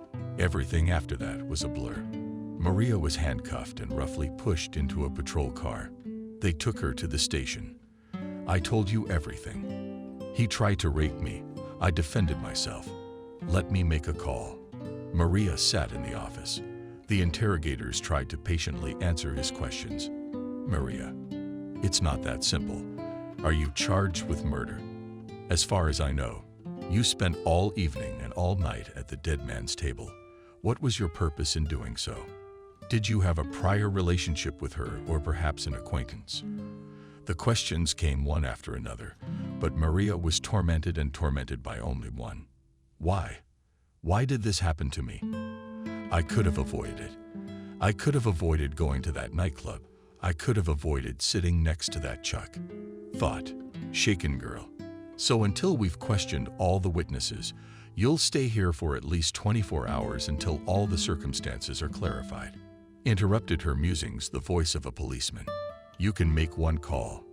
When Maria saw Thomas, she burst into tears and rushed to him. He hugged her silently, but in his gaze she could hardly cover the horror and hopelessness.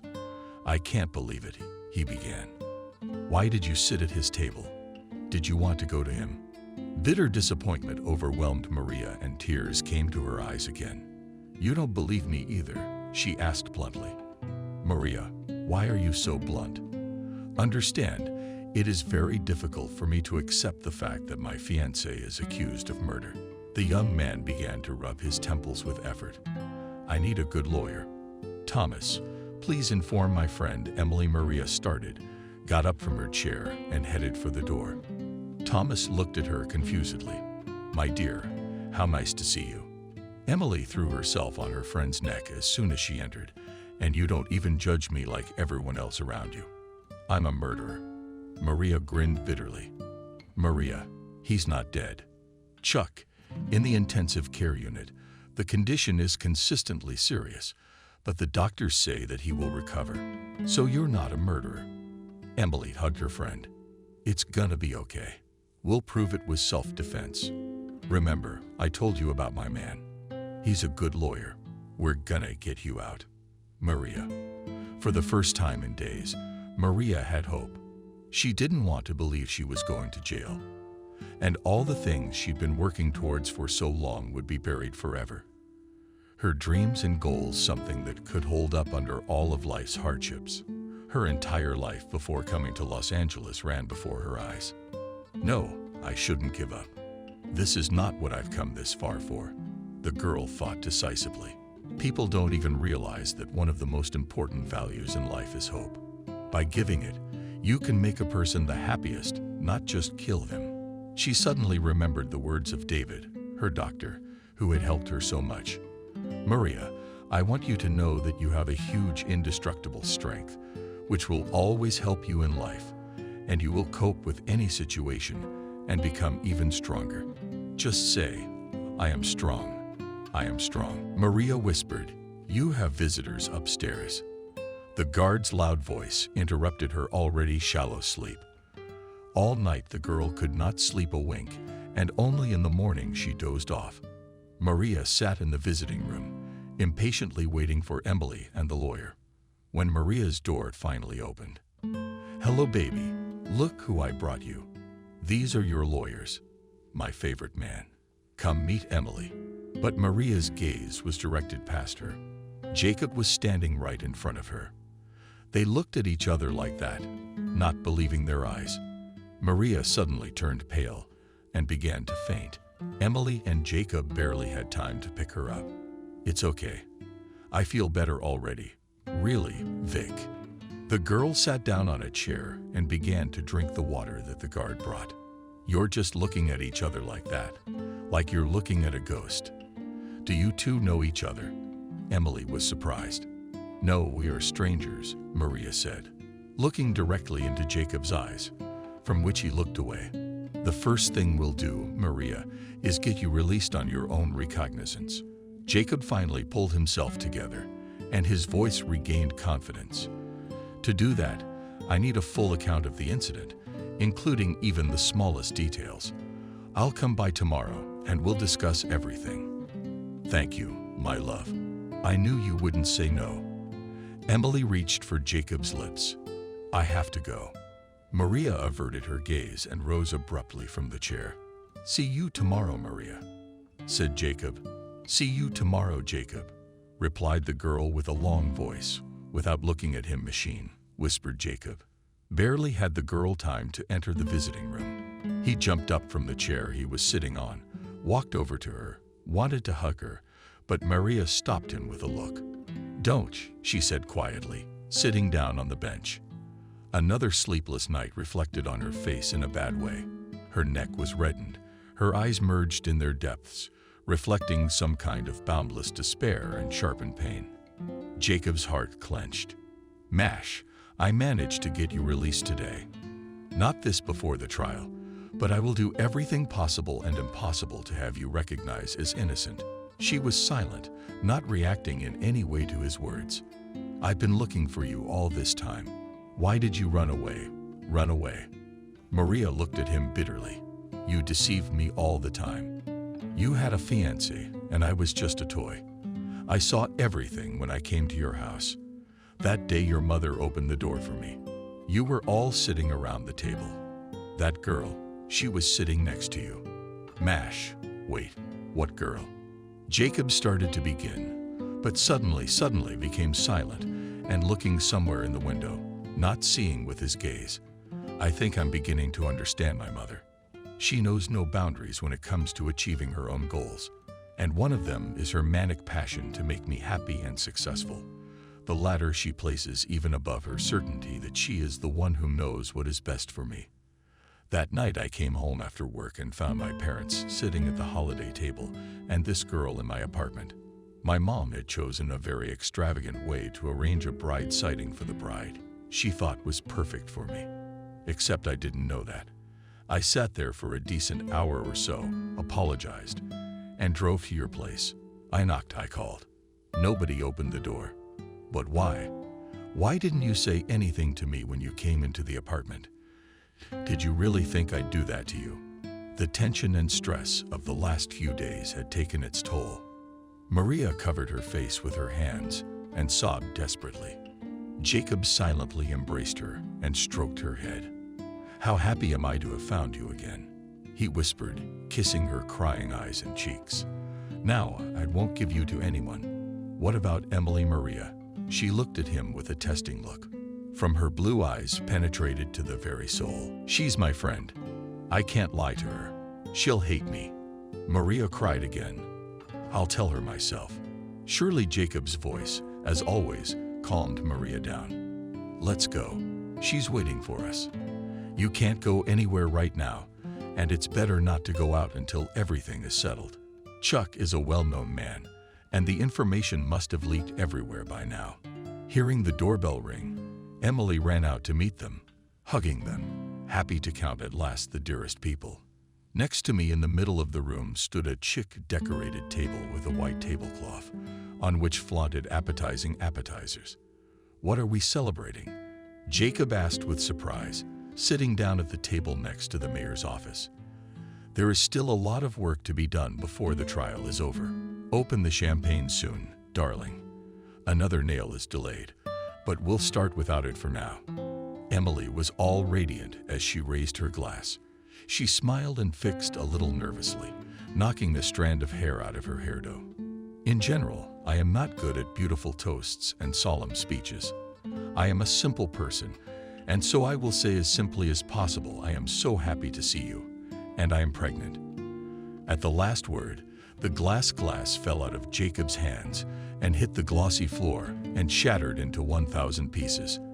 Luckily, Emily was happy and rushed to hug her friend and Jacob, not noticing their stupor. "Beloved, you are going to be a daddy soon."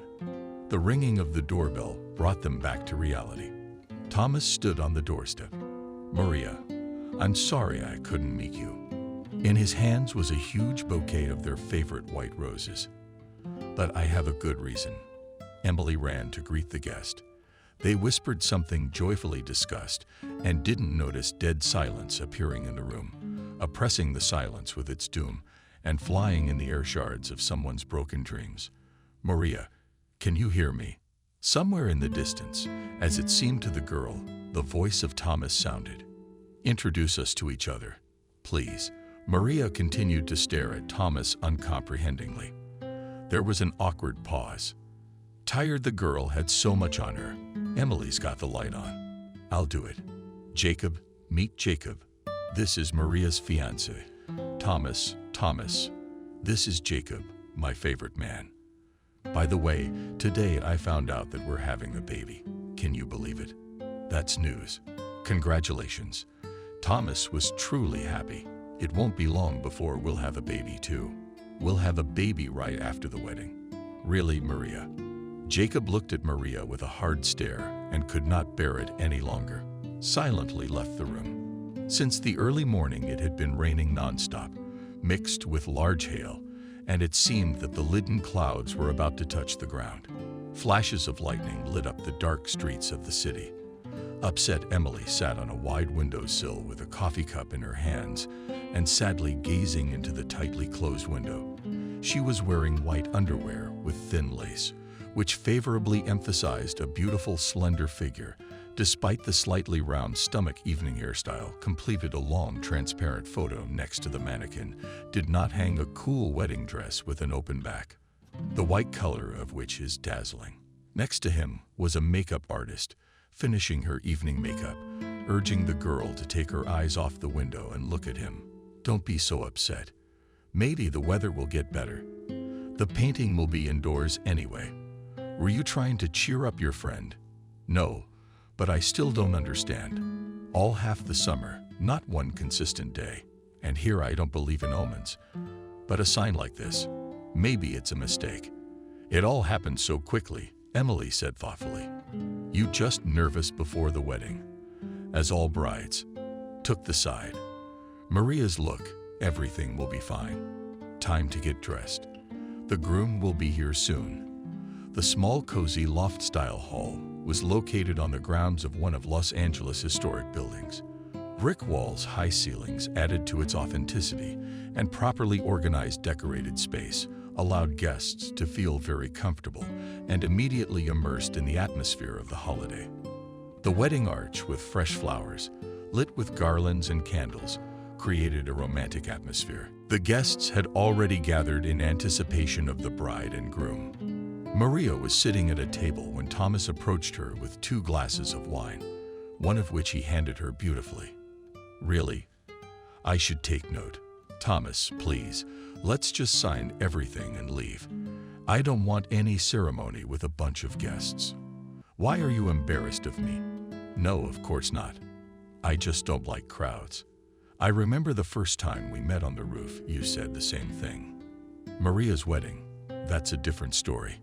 Besides, you've worked in a big nightclub too, and it didn't bother you, did it? Thomas took a sip of champagne. Why are you reminding me of something I'm trying to forget? There was annoyance in the girl's voice.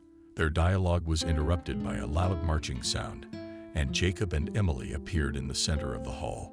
The girl was glowing with happiness and smiled at Maria as they passed by. What torture is it to sit at the wedding of the man you love? In mute despair, Maria thought. Please answer me, Jacob. Do you agree to take Emily as your wife?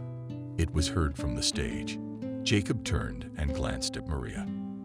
Unable to withstand the torture, Maria got up from the table, and despite a protesting whisper, Thomas, apologizing, ran out of the hall. Left alone, she leaned her back against the front door and covered her face with her hands. Tears choked her. The rain was pouring down, and in a minute the girl was all wet, but she didn't even notice it. Suddenly, someone's hand grabbed her throat, squeezing it so tightly that Maria began to choke, desperately trying to struggle. The girl flailed her arms and legs, tried to call for help, but only a faint wheeze escaped from her chest. After a minute, Maria lost consciousness. As soon as Maria opened her eyes and tried to look around, memory instantly bombarded her with all the events of the previous day. When she turned her head, she saw that she was lying on the concrete floor, her hands and feet bound with ropes. The girl began to panic and tried to pull the ropes off, but the knots on them were very tight. Desperate, she forcefully entered the room, which was very dark and unpleasant. It smelled of grayness. A thin strip of light shone through the narrow window. My God, I'm in the basement, Maria thought with horror. Who would want to kidnap her? And even in the most crowded place at a wedding. Who is this man? And what did he want? There were no answers to these questions. Suddenly, the creak of a step interrupted her musings. The door to the basement opened, and a bright light blinded the girl. A male silhouette appeared in the doorway. She came to her senses. The man's voice seemed very familiar to Maria. He stepped closer and Maria shrieked. It was Chuck. I see you missed him. He smirked and placed it on the floor next to the girl under her nose. I missed you too and didn't wait for the trial to be over.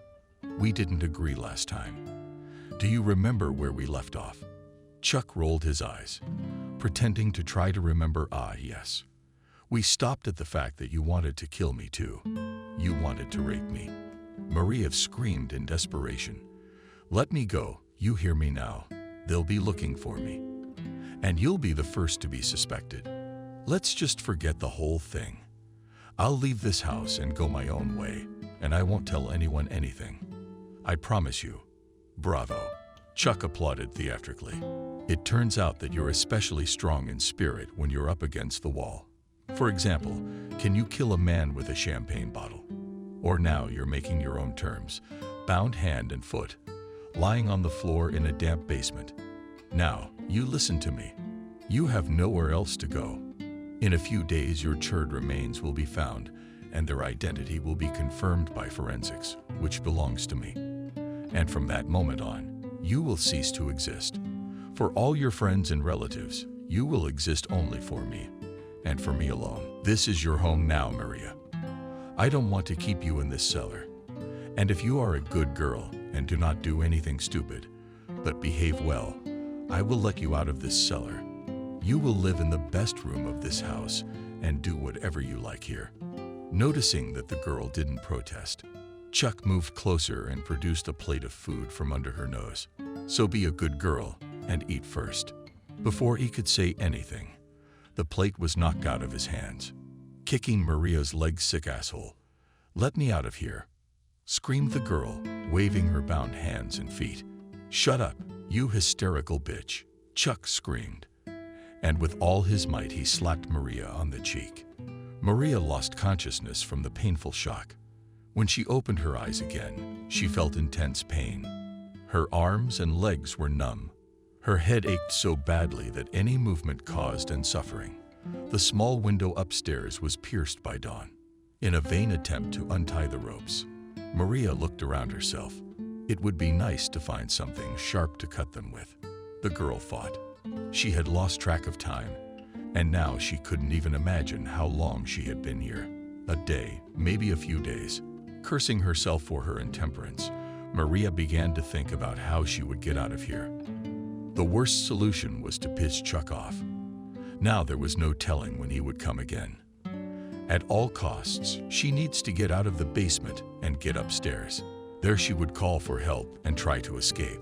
Her musings were interrupted by the sound of footsteps on the stairs. The door opened and Maria was blinded by a beam of artificial light. Chuck called out to her, but it wasn't Chuck. An unfamiliar, tall man silently placed a tray of plates beside her, took a mug of water and handed it to Maria. She began to drink greedily, and stopping to catch her breath, whispered, "Please call Chuck. I want to talk." The man still silently took the empty mug from her and headed for the exit. The door closed behind him. It was more than an hour before the sound of approaching footsteps was heard near the door. Something I wanted to say. Chuck was standing in the doorway, arms crossed over his chest, staring at her. "I didn't mean to act like that, and I apologize," Maria said quietly. Chuck remained silent. "Promise me it won't happen again. Please divorce me. I can't feel my body," Maria cried. The man walked over to her and, taking a knife from his back pocket, one by one cut the ropes binding her. Maria tried to stand up on her former legs, but they did not obey her, and she almost fell to the floor. Chuck, who managed to pick up the girl on his arm, carefully carried her toward the exit. They climbed up the long staircase and found themselves in a large empty hallway of the house, where there was some furniture and some paintings hanging on the walls. Without stopping, Chuck began to climb even higher, and when the long, wide staircase ended, he turned toward the rooms. Opening one of them, he placed Maria on a large bedroom bed that stood against the wall. "This is your room now. Your food will be brought to you here in a closet of clothes in your size." The bath has everything you could possibly need. And don't be silly, there are cameras everywhere in the house. I can see them from my cell phone on the exit guard outside your door, my man. Chuck said dryly. I'll be gone for a couple days. A few hours of sleep gave. There is strength. She got out of bed and headed for the bathroom. The marble-on beige room with gilded plumbing was very spacious. A large lighted mirror hung on the wall in an open closet. Neatly stacked and white fluffy towels lay on the wall. Maria opened the faucet, and the bathroom began to fill quickly with water, sinking into the airy foam all the way to her chin. The girl felt relaxed for the first time in the last few days. She closed her eyes, and in front of them, one by one images began to pop up. Here she was standing at Jacob and Emily's wedding, watching her favorite man marry someone else. It seemed like it could be worse. Turns out it could. You could wake up in a basement, bound hand and foot in the house of your enemy who had kidnapped you. Zah, back in her terrycloth robe, came out of the bathroom, surprised to find near the window a table set for one person, which was literally left with various delicacies in a deep plate. There was still warm soup available. Nearby, several kinds of salad and appetizers of fish and meat. A small number of types of cheese with nuts and honey, sandwiches with red fish and caviar, and a choice of several second courses, the names of which Maria didn't know. Tiptoeing to the front door, Maria tried to see through the keyhole. It was dark and quiet. She went to the table again, sat down on the edge of the chair, looked around, and began cautiously eating. There was no appetite, but eating made her feel much better. Going to the window, the girl saw below a large wide yard covered with a perfectly smooth green lawn, between which could be seen and paved with decorative bricks paths leading to the building. Just outside the front porch of the house was a roofed gazebo with a long table and a Mongolian inside area. In the middle of the courtyard was a fountain with a white sculpture of a mermaid, around which there were several benches. A little farther away there was a pool with birch-colored water, near which several deck chairs with umbrellas stood in a row. All this splendor, including a 4-story house, on the last floor of which was Maria's room, was hidden from prying eyes by a huge 3-meter fence, behind which there was an endless forest with a single asphalt road. Not a single neighbor's house, not even someone to call for help. Maria thought bitterly. Her gaze fell on the bed. Even if she made scraps of sheets, blankets, it would not be enough for a rope to climb down to the first floor. And even if it was enough, how would she get over that huge fence?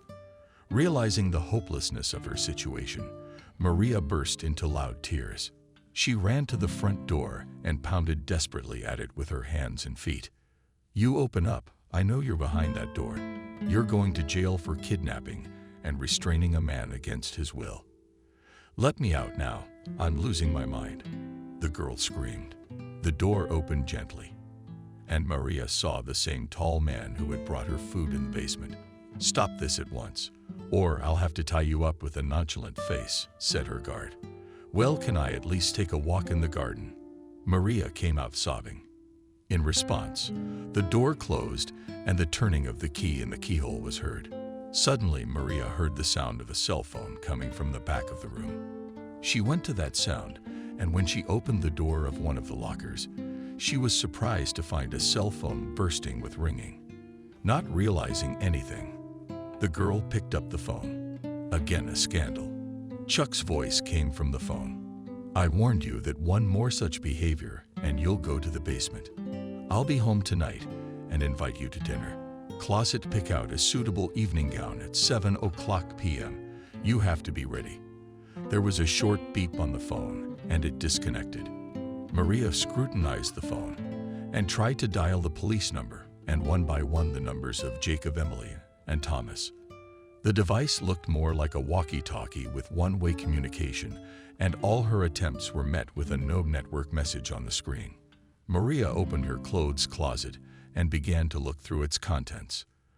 There were tops, skirts of various colors, several cocktail dresses, one of which was obscenely short, a couple of tracksuits, jeans, also underwear and swimsuits, Maria's hand first reached for the cozy house suits, but she, afraid of incurring Chuck's wrath again, pulled out all the evening gowns and spread them out on the bed.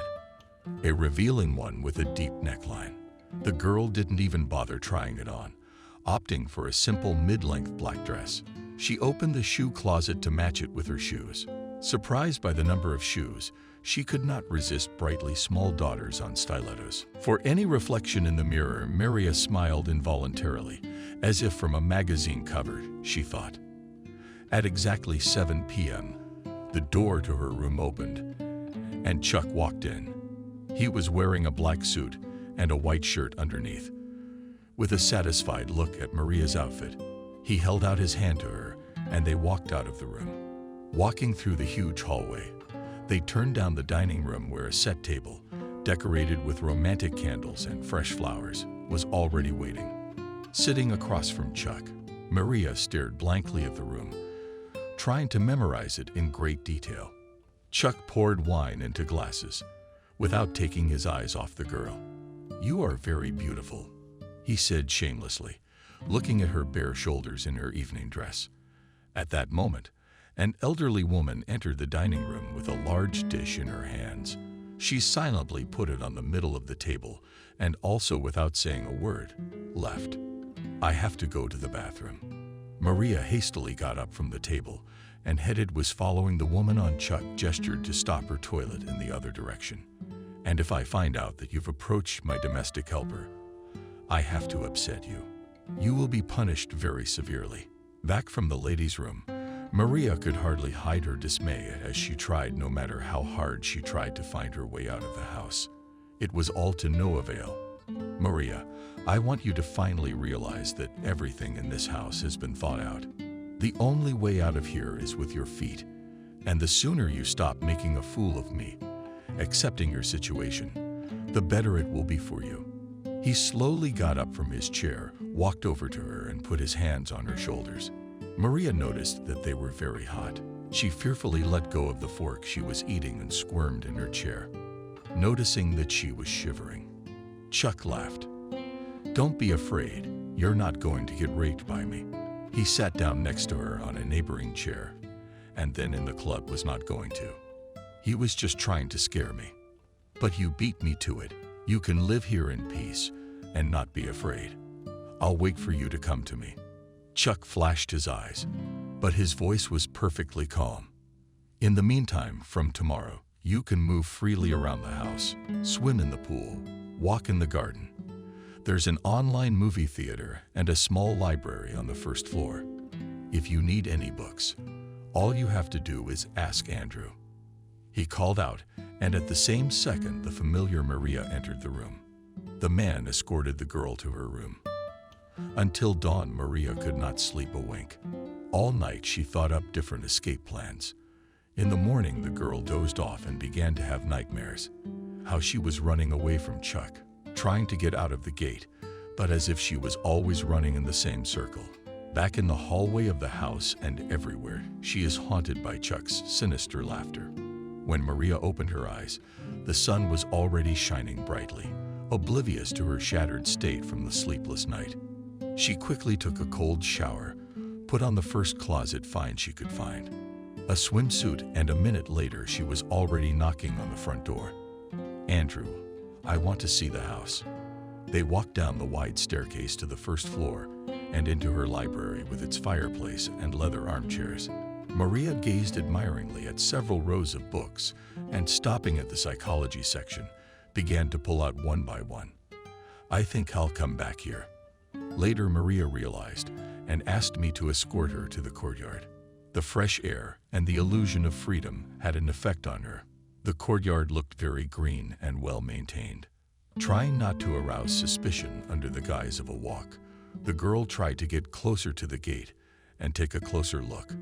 "I thought you were going swimming." The guard stopped her.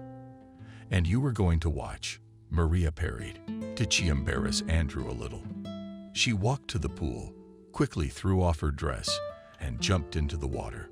The water was warm and pleasant, and after doing a few breaststroke mushrooms, she flipped over onto her back and continued her slow swim. "And let's spare the kebabs," shouted Maria Andrew, who was watching her without a break. "I want a feast." "I think that's a great idea." She heard Chuck's voice behind her. "I wish I could join you. I'm leaving." He got into the car and pressed the alarm button. The gate slowly opened, and in a few seconds Maria had time to see through the thick strip of mixed woods to the reflections of water. Behind the woodland you could see the river. "How long have you been working here?" Maria asked, cutting a juicy piece of chicken with a knife. She continued to eat without even counting on an answer. "I've been with Chuck for almost 20 years. He helped my mother, cured her dry," answered Andrew. Next stretched a succession of days, similar to each other as two drops of water. Maria spent most of the day in the library or walking in the garden. Every once in a while he would show up. Chuck spent a little time with her and left immediately. Everywhere, even by the pool, she was accompanied by the silent Andrew. While she swam, he sat on a chaise lounge and kept his eyes on her. Whatever she asked for, the girl immediately fulfilled everything, except for a walk in the woods, which she had been begging Maria, her guard, for a week now. "Andrew, I need new books," the girl said. "Go to the city to the list. I'll write to you." "Okay, but you stay in your room. Let's go." Andrew got up from his chair to escort the girl and lock her in her room. "Please don't take me away," the girl pleaded. "I feel so good here by the fireplace. Where would I run away to? Think about it."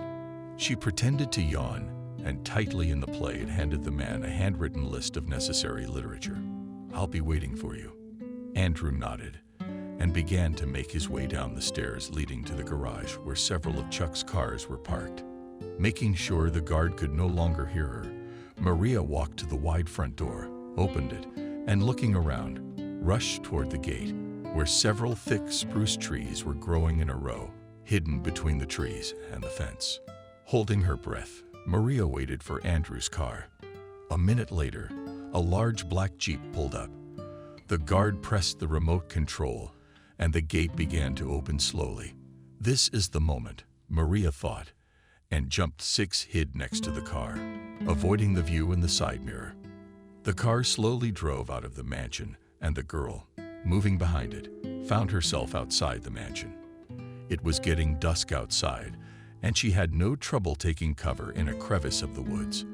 A maddening, explaining feeling of freedom swept over Maria, and she darted off, unable to see the road.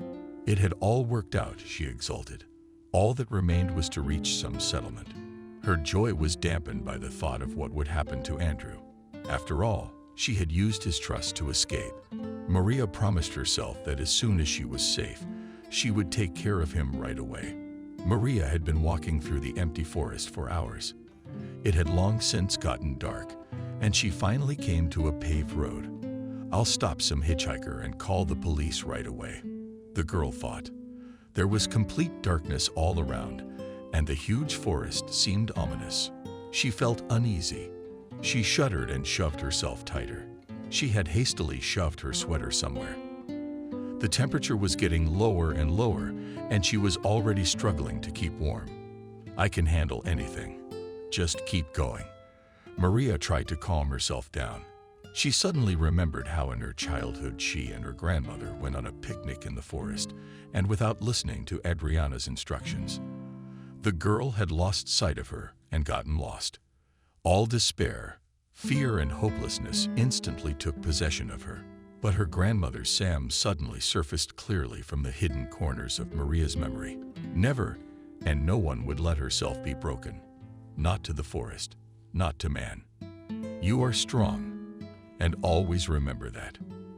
In the sky, the dawn was already slightly dawning, when Maria suddenly heard a sound coming from the car. Turning around, she stopped and stared intently at the beginning of the winding road. But the light of the approaching headlights blinded her. "The important thing is that people notice me and don't drive past me," it flashed through her mind. "Stop, help." Maria ran out into the middle of the road and waved her arms.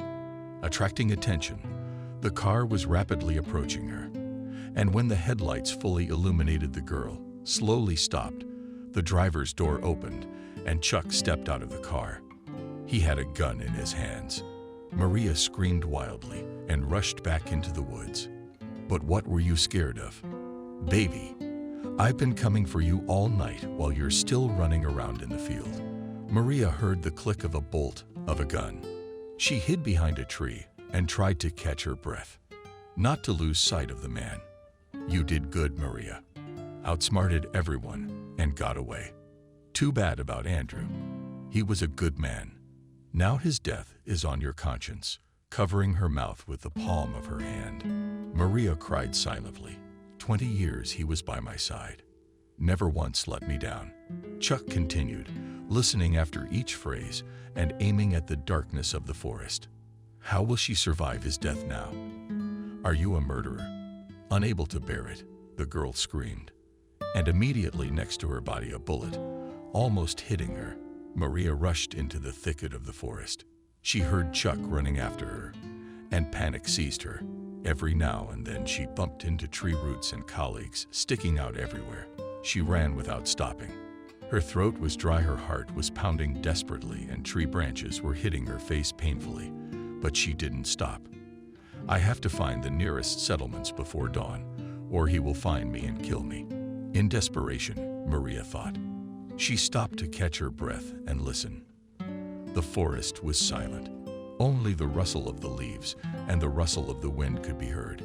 Fatigue came over her with such force that her legs gave out, and she leaned against the wide trunk of a huge tree and closed her eyes for a moment. Where to run to next? Which way was the city and how to get out of the forest? There were too many questions, and there was less and less strength left. Suddenly, she remembered the river she had seen from the mansion. We have to find her, Maria thought. In the same second, a crushing blow to the head knocked her to the ground. You shouldn't have played with me. Chuck grabbed her by the hair and pulled her up to him. I told you, the only way to get away from me is forward feet. He threw her to the ground and laughed, enjoying her helplessness. Maria tried to stand on her kicking leg, making her squirm in pain. Did you have everything you wanted? Ungrateful bitch. The blows came one after another, but she was no longer in pain. His voice grew quieter and quieter until it was gone. A dark shroud covered her. Somewhere in the distance voices were heard. She must be hospitalized or she will die. We can't take her to the hospital. You're a doctor. Do whatever you have to do, but only here. I've ordered all the necessary drugs and instruments to be brought in. If she lives, I'll deposit a large sum of money into your account. Doctor, the voices are gone. Maria, my girl, what happened to you? Maria heard Adriana's dear voice. Grandma, I'm so sick. I want to come to you. Hold me, Maria whispered with broken lips. No, you can't. Maria, you have to fight. Opening her eyes, Maria saw a man leaning over her to give her an injection. She wanted to turn around, but the sharp pain of the city cage pierced through her. Hush, girl. No need to move. Your ribs are broken. I'm going to give you injections now, and you're going to shove again. Doctor, treating her arm with an alcohol wipe. Maria lay in bed, weak, pale, racked with pain. Her head and her whole body felt as if it had been cut with a knife. The rare hours when she regained consciousness were a real torture for her. One day when she opened her eyes again, she saw the assistant holding a plate. Come on, Maria. Do you need a sip of broth? It will help you recover. The woman spoke softly, raising the spoon to Maria's lips. The girl moaned softly and turned her head back to the wall. Any thought of anything but cold water made her cringe. Suddenly, the door opened and Chuck walked in. Maria began to choke. Hadn't you better go? The doctor said sharply and closed the door behind him. Several weeks passed. Maria sat by the window and stared blankly at her surroundings. There were snowflakes outside the window. She shifted her gaze to a chair and, taking a book in her hands, immersed herself in reading. An assistant came into the room and began to clear the dishes from the table. At last, you have a good appetite. She was happy to see that the girl had eaten all the dinner in the kitchen. "There's a warm meat pie waiting for you. If you don't want me anymore, I'll go home." That's what she asked for tonight. "My daughter and grandchildren are coming, of course, and the kids." "Thank you very much," Maria smiled. Maria dreamed that she was running through the burning forest. All around was an unbearable smell of burning smoke. With great speed, the fire was spreading through the branches of the trees and through the grass, devouring everything around. It seemed to her that in another minute the flames would touch her bare feet. It was getting unbearably hot, and she began to suffocate. "Maria, wake up!" Some man frantically shaking her unsuccessfully. Trying to wake her up, she opened her eyes and saw Andrew. "Jesus, Andrew, I thought he killed you," she shouted, hugging the guard. "He almost did. I was in the basement the whole time, but I managed to get out." "Maria, listen to me carefully. We don't have much time. The mansion is on fire and is about to explode. There are gas tanks in the basement. We have to get out of here immediately." It's only now that Maria realized it wasn't a dream, and the house really smelled like burning, and the temperature was already unbearable. Smoke was coming from the next room, and the curtains in the room were embraced by tongues of flame. Andrew and Maria rushed to the stairs, which was already all on fire, holding their breath. They cautiously made their way down to the exit. When they were on the second floor, the charred staircase collapsed with a crash right under their feet. "Jump!"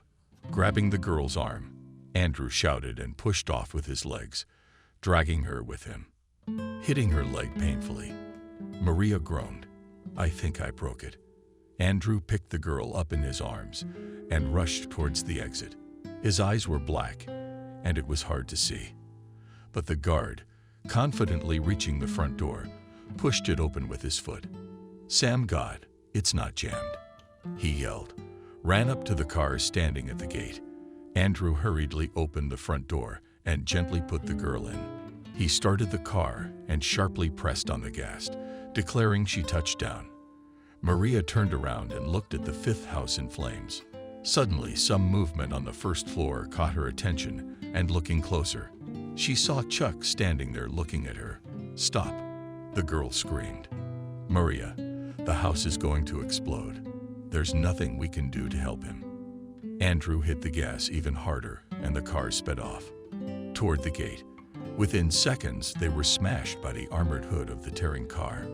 Barely had she gotten a safe distance away, there was a deafening explosion. For hours on end, they drove in silence, slumped over, staring at the endless winding road that disappeared under the hood of the car. Andrew was the first to break the silence.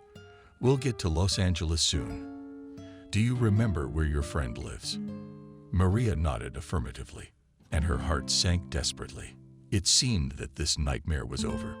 With hope in her voice, she said and looked at Andrew. "What are you going to do next? Go back to Los Angeles?" "No, I can't go back to Los Angeles. I can't go anywhere right now. It's gonna be a long investigation, and even though there's no evidence left, I'll probably be a suspect." He took a cigarette out of his pack and flicked on the lighter. He took a deep drag. It was already late morning, when familiar streets and squares flashed before Magi. Los Angeles was all white. Standing along the road, faintly decorated with LED garlands, created a festive atmosphere. Andrew stopped the car in front of the house. "Goodbye, Maria." He hugged her tightly. "Thank you," Carr whispered. For a moment, she held her gaze and pushed the door open. Only after the third ring Maria heard the lock click. The door slowly opened, and she saw Emily, who could not utter a word, staring at her like a ghost. "Oh my God, Maria."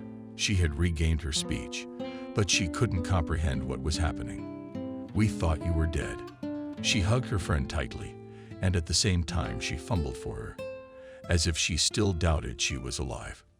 Where have you been?" "Vic, it's a long story. I'm really tired. Let's sit down." "Sure, darling. I'll make you some hot tea now. Tell me how you're doing, Jacob. You were supposed to be due a long time ago. Where's the baby?" He's sleeping. Emily turned slowly toward her, leaning against the wall, her face contorted in pain. Son, he didn't make it. I went into premature labor. The baby turned out to be non-viable. Jacob and I tried to cope for a long time, but we only became strangers.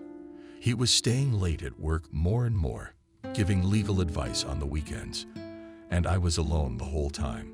Only one person supported me. That's Thomas. Anyway, Thomas and Jacob, caught us together. After that, he packed his bags and filed for divorce. Emily burst into tears. Maria, will you ever forgive me? The girl held out her hands to her friend. Where is he? Where is who? Thomas? Emily was surprised. No, Jacob. He lives in his apartment there. Maria, what's going on? Where are you running to? Shrieked Emily, seeing that the girl rushed to the exit. Finally, the phrases drowned out the sound. Slamming the door, Los Angeles streets were passing in front of her with lightning speed. But even those minutes seemed like an eternity. That's what happens when it's like living 1,000,000 years to arrive at your dream. Hundreds of times you imagine what would have happened if circumstances had not once again prevented you from being together. And when you're close enough to your happiness that you can just reach out and touch it, it disappears like a beautiful dream with the morning dawn. And then you are desperate and powerless. Your soul is empty and you can't fight anymore. Do you feel like you've given up? All you have left is the faint flame of hope that smolders inside. And it is the darkest hour for your soul that fate suddenly favors you with a wonderful gift. The happiness of a dream come true. A tall blonde woman in an elegant office dress found the spacious building. She took the elevator to the 71st floor and pushed open the glass office door. Good morning, Maria. Your coffee's on the table. The patient will be here in 5 minutes. The secretary smiled and immediately picked up the ringing phone. Maria Psychological Help Center. What can I do for you? Maria walked into a spacious office with a small cozy sofa in the middle and an armchair standing opposite. Taking out of the cabinet a large black folder with the inscription, she sat down in the chair and delved into the reading. The case history, which she had reread dozens of times. Maria always amazed her, a teenage girl from a dysfunctional family who managed to keep from suicide. A year of therapy had yielded very good results. Maria pondered. There was a knock on the door, and a young girl of about 16 entered the room. She smiled warmly at Maria and sat down across from her. So, Kelly, today is our last session with you. You did great, she said proudly. You have done a lot of work since we met, and you are ready to go on your own. What conclusions have you drawn? You know, Maria, when I came to you, my heart was full of hatred for the people who met on my way. The girl said thoughtfully. Many of them wished me harm, and my life sometimes hung in the balance. The trials I have had to overcome have left scars in my soul, but I love those scars. They remind me of you know what? My strength, my journey, that the world is multifaceted, and that you should not expect only bad things from it. Maria secretly brushed away the tears in her eyes. She listened to her, holding her breath, and in the end you realize that it is worth fighting and living for the sake of beautiful moments, and those people who meet on your way, those who are dearest to you in the world. Your favorite people. There was a knock at the door, and without waiting for an answer, it swung open and a little blonde girl of about 5 years old ran into the office. Without any preamble, she jumped into Maria's lap, hugged her mom tightly. I'm sorry it's a bad time. I missed you so much. We missed you, a man's voice added, and Jacob walked into the office. Kelly, this is my husband Jacob and daughter Adriana, excited and embarrassed. Maria introduced them at the same time. I'm sorry, what are you doing here? Kelly, you did not have time to finish, and we just finished. The girl smiled, looking at the hugging happiness of the family, and her eyes brightened. We talked about the importance of any obstacles on your life path. It is because of them that you consider your strength and your happiness.